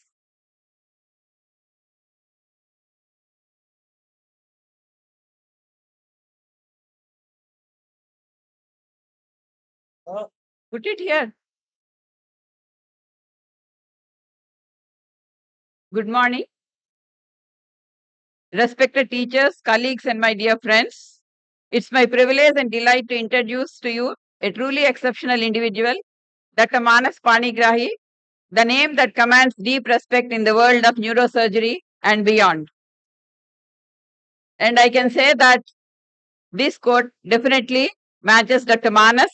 Success is not an accident, it's hard work, perseverance, learning, studying, sacrifice, and most of all, love what you are doing or learning to do. This is what I have observed him over the past 2 decades. Dr. Manas Panigrahi, presently the Neurological Society of India President, and he is born in Orissa to Dr. Ramanath Panigrahi, who is an anesthetist, and Dr. Nakshatramala Panigrahi, who is a gynecologist, who worked in the medical college, both of them as faculty and HOD. I can say that Dr. Manas was one of the rare and remarkable minds who in his school years achieved what very few could dream of, that is being selected both into IIT and medicine. Had he had chosen IIT today, possibly he would have become another Sundar Pichai and gone to USA. But he has chosen the path of healing, and he chose his heart over the head. And coming from the doctor's family, he wanted to become a doctor and pursued of what his passion was. So he was graduated from Orissa, and after that he did his MBBS from Orissa. Then he did his masters from the prestigious NIMHANS, and later he worked in the Department of Neurosurgery at NIMS, and presently he works at KIMS Hospital, where I am associated. Dr. Manas Panigrahi presently is the head of Department of Neurosurgery at KIMS, and he is presently the Secretary of Brain and Spine Society. He is the President of Cerebrovascular Society of India, and he was the past President of Neurospinal Surgeons Society of India, President Skull-Base Surgery Society of India, President Neuroendoscopic Society of India, and he was the member of World Federation of Neurosurgery Education Committee, and he was fellow of the Skull-Base and Cerebrovascular Society for his honors. He has many national, international honors, and he was a gold medalist throughout his MBBS career, achieving medals in all the subjects, and he was also awarded the Andhra Pradesh Neuroscientist Gold Medal in 2005. And importantly, he has many national achievements over his journey of past 3 decades. And most importantly, he received the Vaidya Siromani Award in 2008, awarded the Dr. Saraswati Memorial Award in 2013, and also the Best Doctor Award in 2017-18. And internationally, he is a well-renowned neurosurgeon and received the honorary FRCS in 2023, and also the RSNA Award from USA in 2016. He was awarded the JSCN Award from Tokyo, and many fellowships from the cerebrovascular surgery and the pediatric neurosurgery. And he also received the Young Neurosurgeon Award by the European Pediatric Neurosurgery Association to attend. Not only that, he is a very keen academician, and he has more than 200 publications in indexed journals, contributed many textbook chapters with a good citation index of with a H index of 27, and he featured in many magazines, being one of the leading neurosurgeon of India. Most importantly, he is a great teacher, very organizes regularly many workshops, conferences, and faculty in many of the national and international conferences, and he starts new procedures and demonstrated microneurosurgery in India and abroad, and regularly he visits for the training DBS as well as epilepsy surgery in various other countries, and demonstrated Parkinsonian surgery in India and abroad, and he started a fellowship for young neurosurgeons. And most importantly, is a great organizer of conferences, especially the teaching workshops, encouraging the individuals. And in addition to this, he does the other facets of Dr. Manas are he does the social activities, supporting a school in Orissa, and he is an active member to start a science degree college in Orissa. And also, he plays tabla, and he plays good cricket, being a cricket champion in his schooling and college years. So he is loved by students as well as colleagues well. And this is Dr. Our director, Dr. Bhaskar Rao, along with Dr. Manas, and also along with his colleagues. He is very popular and respected among the students as well as the colleagues. And he has a wonderful family. His wife is Dr. Anuradha, who is a gynecologist herself, leading gynecologist in Hyderabad, and his daughter is completed her MBA and is now working in one of the multinational companies. And his brothers and sisters are also working as a specialist in Orissa. So thank you, and it's my privilege and honor to introduce and welcome Dr. Manas Panigrahi to deliver the NSI presidential lecture. Thank you.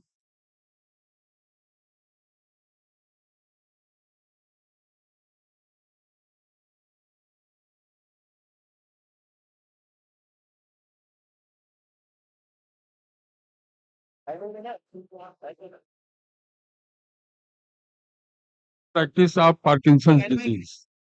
Please deliver your oration. Our NSI President, Dr. Panigrahi.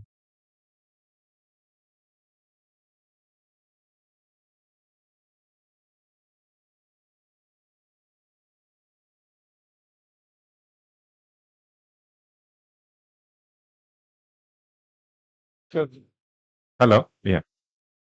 Good morning.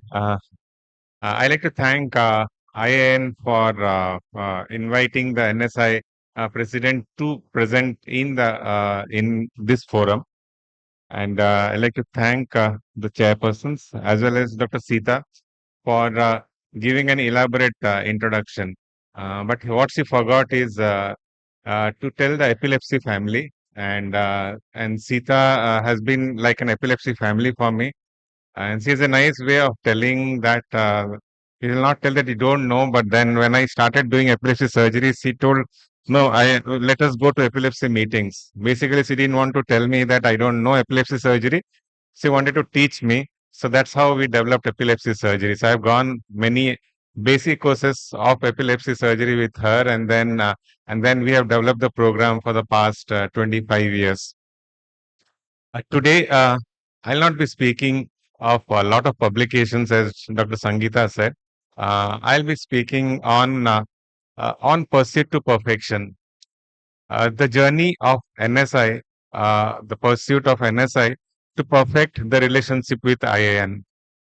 This year has been a turbulent period for the relationship of IAN and NSI, and so we thought that something should be done that we go a long way. Perfection is something is not attainable, but then if we chase perfection, we can achieve excellence. Excellence is not a destination, it's a journey, and it requires a mindset of continuous improvement and willingness to work together.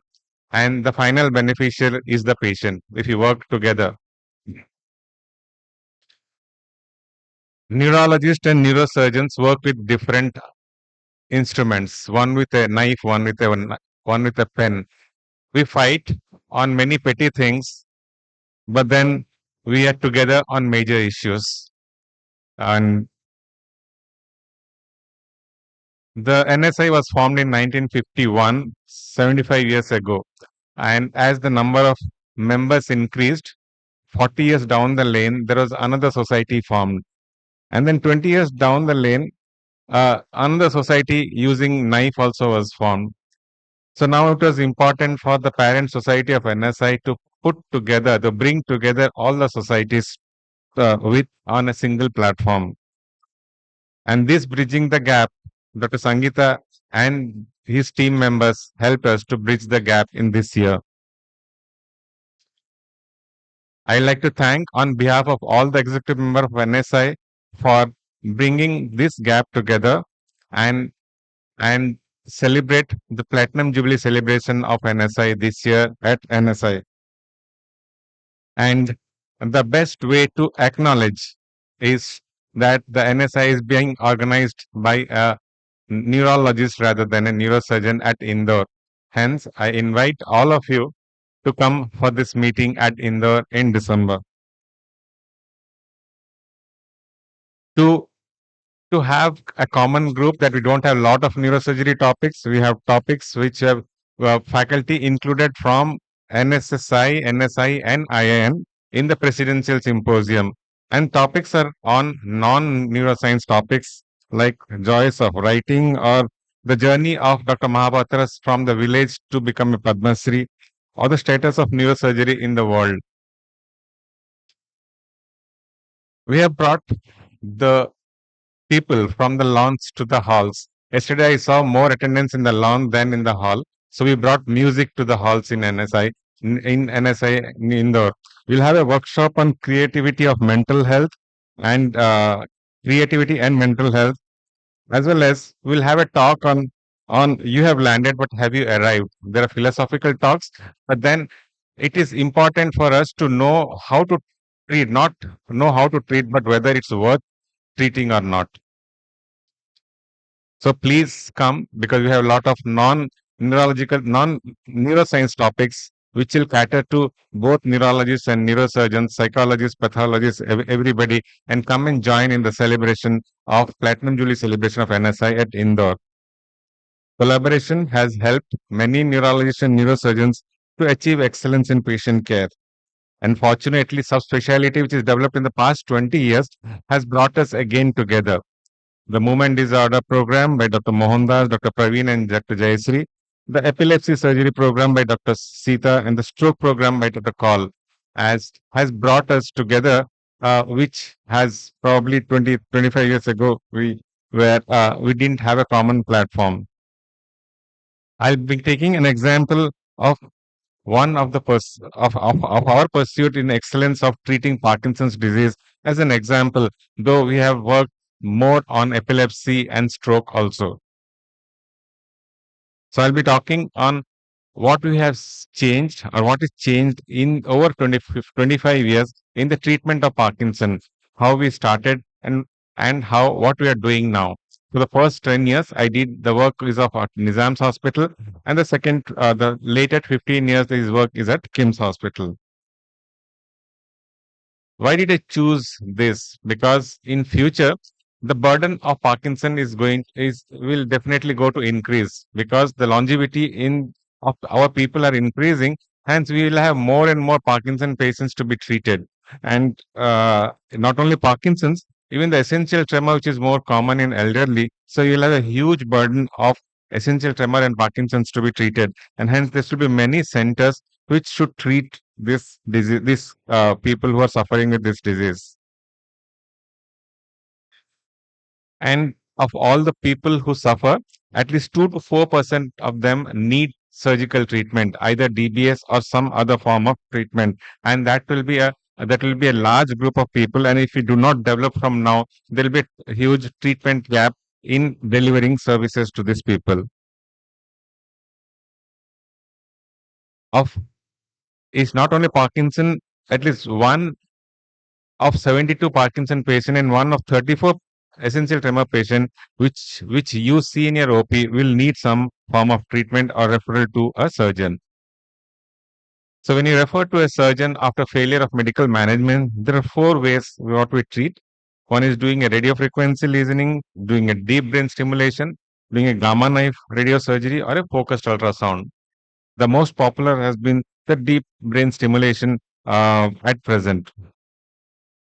But then when looks at this paper, when they analyzed all the 4 types of treatment for essential tremor, whether you do a radiofrequency listening, whether you do a unilateral DBS or a bilateral DBS, or a thalamotomy with gamma knife, or a thalamotomy with ultrasound, all of them have similar results. There is nothing that one is superior over the other. What is different is every treatment or technique has a specific group of patients which are the right candidates. So nothing is competitive. It is all the treatment modalities are complementary. Now, when one compares with all the 4 modalities of treatment, the deep brain stimulation and radiofrequency, they are open surgeries, and they cannot be done if the patient has hypertension, diabetes, cardiac disease, and anticoagulants, antiplatelets. Whereas focused ultrasound cannot be done if the patient has a thick skull. But then it has the advantage that it does not cause any infection or bleeding like you have in radiofrequency and deep brain stimulation. So when we started doing DBS in 2000 at Nizam's Hospital, we used to do recordings for with multiple trajectories for a long time. We used to do from morning 8 o'clock till evening 8 o'clock to identify the target, look for side effect. And this is how the results used to get. This is a pre-op DBS and post-DBS. So this is one of the patient who has sent the video in after surgery in in the birthday ceremony of the grandson. But then this result doesn't happen with everybody. At least 70% of them have this kind of result. And this outcome depends on the accuracy of the lead placement. But then what we saw is when we were doing surgeries for long duration, intraoperatively there was pneumocephalus, and this pneumocephalus tend to reduce the accuracy of the lead placement. As you can see here, the first side the lead placement is accurate, but on the second side the lead is posterior than the opposite side. That's because the pneumocephalus has pushed the brain behind. So this longer duration of surgery and presence of pneumocephalus is not good for an accurate lead placement. Hence, to improve our results, we started doing surgeries under general anesthesia. We try to avoid doing a recording. We just to look for side effects. For GPI, we did VEP, and for STN, we did MEP. And so that we can look for side effect and place the electrode and reduce the duration of surgery and the brain shift. So this is what we do in STN. When you do an STN under general anesthesia, to look for side effect, do a motor rework potential. And for GPI, we do a VEP under general anesthesia to look for the correct accuracy of the lead placement. Now, having done this, though initially we had a lot of objections, but then the paper have come now in 2025 that the results of doing a sleep or under GA is rather better than doing under awake craniotomy. And to still further improve the accuracy, we started using robos and place the electrode under robotic guidance so that you can have a still more accuracy, and then you can track the trajectory during the surgery and confirm that you have done at a correct placement. So from 2000, what is first started at NIMS, then in 2020 when we were doing at KIMS, we changed that indirect targeting. From indirect targeting, we did direct targeting. From frame based, we did frameless, sometimes with the robo. From local anesthesia, we did under GA. From a lot of MER recording of 5 tracks, we did either with no MER or 3 tracks. And this all helped us in reducing the duration of surgery by 50%, and less pneumocephalus and less hospitalization and less cost of surgery. But then all those is invasive. It comes with a price of symptomatic hemorrhages because of the trajectory. 1.2% of them can have symptomatic hemorrhages which needs treatment. And then also 2 to 3% can have skin erosion because of the implants. We also had our share of these cases. To avoid this, we changed our way of surgery, of making change the incision, to make it a low profile. We drilled and placed the caps and the electrodes. But then at a later point of time, because of fibrosis along the cables, there can be the electrodes were getting retracted, and so patients were okay for first 2-3 years and then started deteriorating. To avoid that, we started fixing the electrodes to prevent the lead retraction. But then with all these complications, many of the patients are very apprehensive of surgeries. Many patients were not fit for surgery because they have hypertension, diabetics, or coronary artery disease. As you know that in coronary artery disease, they can precipitate a heart attack with DBS. Nobody wanted to accept the risk of intracranial hemorrhages. And people who have come from outside, it was difficult for them to come for repeated programming. And then people on anticoagulants and antiplatelets, also one has to stop that, taking the risk of having perioperative cardiac risk. So what do we do for all this group of patients? When we counsel 10 patients for DBS, only 20%, 25% accept DBS and 75% do not accept DBS. So to offer treatment to this group of patients, we invested on this technology of focused ultrasound. Here you can do a surgery without any incision, and if the patient also has it, and it's done under local and doesn't need any general anesthesia. It works on the concept of sound energy. When the sound energy is delivered at a place, it can increase the temperature and cause a lesion. What we know is normal hearing is between 20 to 20 kilohertz. And if it's above that, it's called ultrasound. It's below that, it's called infrasound. Now, when the sound waves, they traverse parallelly through any tissue, it does not cause any damage. But then if they are focused like the sunlight at one place, it causes increase in temperature and causes necrosis of the tissue. And this technology is used usually in the hotels or food in the food in the hotel industry, and this has been taken to medical industry for treatment. So here there is a helmet, and the helmet has 1024 ultrasound probes, and all of them are focused at one place to increase the temperature or cause the lesion. So this is an animated view showing that the helmet with the 1000 probes, and that all the 1000 probes, they are focused at one point using stereotaxy principle, and so that it causes necrosis at that level.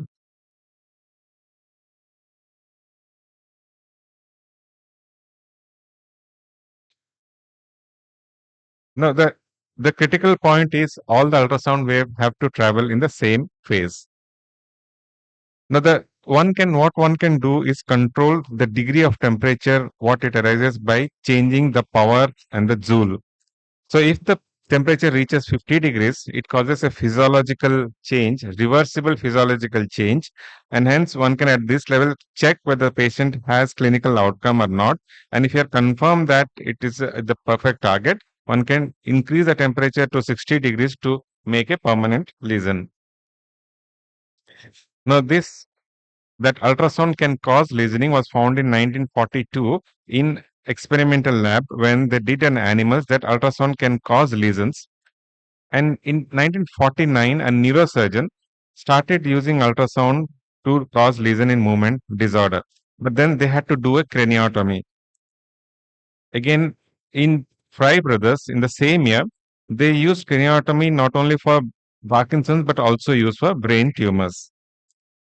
But because he needed craniotomy, it was not popular, and it needed 55 years for researchers to develop a technique to find that this ultrasound can penetrate the intact skull. So the first treatment with an intact skull was done in 2005, and it took almost another 10 years to get an FDA approval.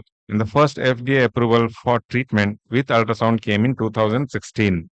And we're fortunate that India has got it in 8 years, that treatment in this country.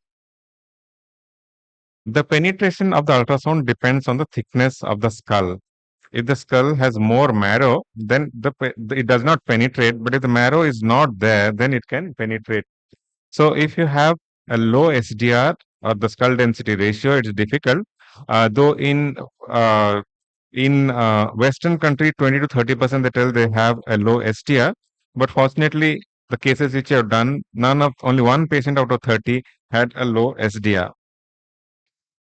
Of the 1000 elements, what we use, if you have 700 elements entering the skull, that is good enough to cause a increase in temperature and lesioning. So the procedure is first, as like DBS, we do the targeting. There are many ways of planning the target for VIM nuclei. The standard target of 14 millimeter from midline, 2 to 2 millimeter above the ECPC plane. Or one can use the pyramidal tract, do a DTI, find the pyramidal tract, and then locate the target. Like here, you do DTI, find the tract, and locate the target. Or one can join the line tails of the GPE and then in relation to the corticospinal tract, identify the VIM nuclei. Or this is another way of Professor Taira has given that the calculations of identifying the VIM.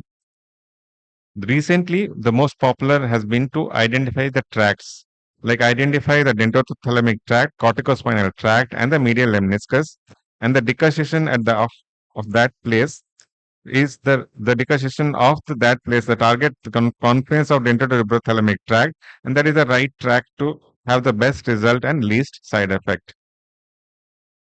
In patients who have tremor dominant Parkinson's, in addition to WIM, one has to do a pallidothalamic lesion also.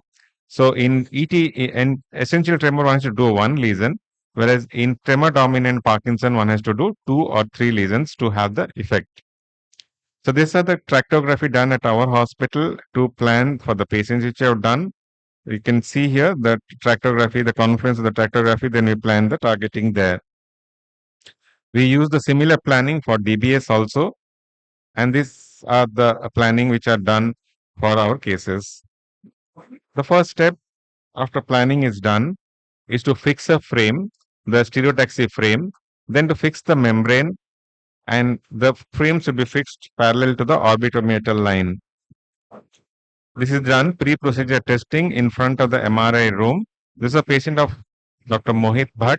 He had sent, we had done this last week of an essential tremor. After that, patient is placed with the frame in the MRI. One can use different coordinates, different temperature parameters to check whether you've done a proper targeting or not. The best is one can do a thermography. You can see that what was the expected size of lesion you can do from the red area, which is not possible when you do a radio frequency lesioning or with a gamma knife. And once you're doing a thermography, that you know that you're in a safe area away from the corticospinal tract, then one can do a physiological lesion at 50 degrees and do a intra-procedural testing in the MRI room, whether you can see here that the tremors have come down. And once you have confirmed that you have hit the right target, you have done the physiological lesioning, then one can do a permanent lesioning. If one can also contour to the shape of the lesion by manipulating the power. And immediately after the procedure, one can do an MRI and confirm the size of the lesion, because the outcome depends on the size of the lesion and proper targeting. So this verification intra-procedural is only possible with focused ultrasound, but not with a radio frequency or a gamma knife. And this is immediately after the patient comes out of the MRI, and this is how there is a happy patient. This is a case too. This is a case of essential tremor. This is a patient of a tremor dominant Parkinson's. This is a 57-year-old man, right hand tremor since 12 years, with stiffness and slowness for the 5 to 6 years. He has on Syndopa, Primipex, and Medcapone. And this is the post treatment, 1 month following treatment. So there is significant recovery. And this was the MRI showing multiple lesions here. As I told, when you do tremor dominant Parkinson, one is to do multiple dual lesion, and in essential tremor, it's only a solitary lesion. And this all can be confirmed within at the time of procedure. If you're not happy with that, you can again repeat the sonication and immediately. In the past 10 months, after installing this in December 24, we have done 30 cases. Of the 23 are tremor dominant Parkinson's, 5 are of essential tremor. These are the demography of the Parkinson's patient, the demography of the essential tremor patients, and these are the treatment parameters what we used, and the number of sonications used for different patients. Sometimes we had to use 12 sonications to achieve good results. And this is what is our result at the end of the hemi-Epidaris score at the end of 6 months, and with on and off period. And so these are the scores at the end of 6 months, and these are the CRST score at the end of 3 months for the patients which you have done. This doesn't come without any side effect. It comes with a side effect. The commonest side effects are temporary ataxia, numbness, and dysarthria. It happens in 33% of the time immediately on the day 1 of treatment, but then at the end of 3 months, it significantly comes down, and it does not actually affect their day-to-day activity. It's not our experience. The pilot study was first published in 2013, and later in 2016, a randomized trial of essential tremor was published. This paper came in 2023 in Journal of Neurosurgery. It's a 5-year follow-up. It's not that it's a temporary effect. In a 5-year follow-up, they published that there's a 73% recovery in this group of patients. And it's not only in essential tremor, but also when you do a dual target for tremor dominant Parkinson's, this is a 1-year follow-up, they have a significant recovery. And it's not that one has to do all the time bilateral lesions, because even this paper emphasizes that even if you do a unilateral lesion, there is a bilateral clinical effect in this group of patients. Now, if the patient still has a problem, one can do a bilateral lesioning, and this is the paper with bilateral lesioning. We have not done in any patient bilateral because we have started only 9 months ago. So when you compare focused ultrasound with DBS, focused ultrasound is non-invasive, it's minimally invasive. The advantage of DBS is one can modulate, it is adjustable and reversible, but here it is permanent and irreversible. But it can be done in patients who are not fit for DBS, and the results are immediate. Unlike DBS, one needs to do programming, and the risk of infection or implant failures or coming for repeated programming is not there in focused ultrasound. And the cost is typically similar to have the benefit, though it is higher in other countries. We have kept it similar for both for DBS and FUS in our center. If you compare in summary, both DBS and focused ultrasound, though DBS is partially reversible and adaptable to disease progression, but then keeping in mind that the risk of infection and the hardware complications and the number of visit one has to do, both have a similar results and both have a specific group of patients which needs DBS and which needs focused ultrasound. In conclusion, focused ultrasound is a good option for patients who are not fit for surgery, who are on anticoagulants, who do not want surgery, and who cannot come for programming repeatedly. If one has a patient, if the patient cannot afford, probably invasive radiofrequency lesioning can be suggested. But a patient can afford, DBS is an invasive way can be offered, and focused ultrasound is a non-invasive way. And people who cannot lie down in the MRI for 2 hours in a focused ultrasound and they don't want surgery, they can go for a gamma knife treatment. So gamma knife is offered in a very few group of patients. With this, I'd like to again invite all of you for the to join with the celebration of Platinum Jubilee celebration of NSI at Indore. And Professor Katpal has invited everybody, and this is what, because I saw people are more in the lawns yesterday, so we are bringing music from lawns to halls at Indore in NSI. Thank you for your attention.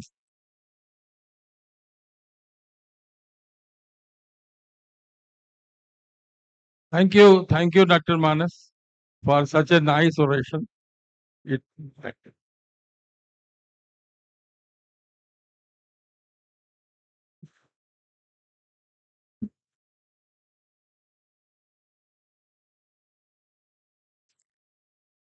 Thank you so much, respected sir, for that extremely enlightening lecture.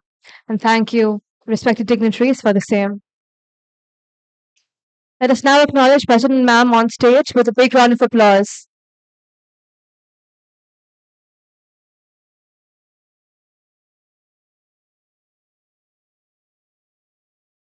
We are having our esteemed, respected sir, Dr. Manas Panigrahi, being felicitated by our esteemed dignitaries on stage. Honor them.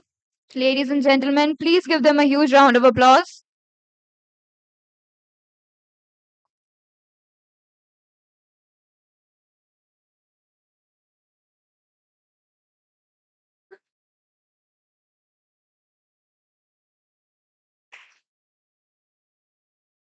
Thank you so much, sir, for that incredible session.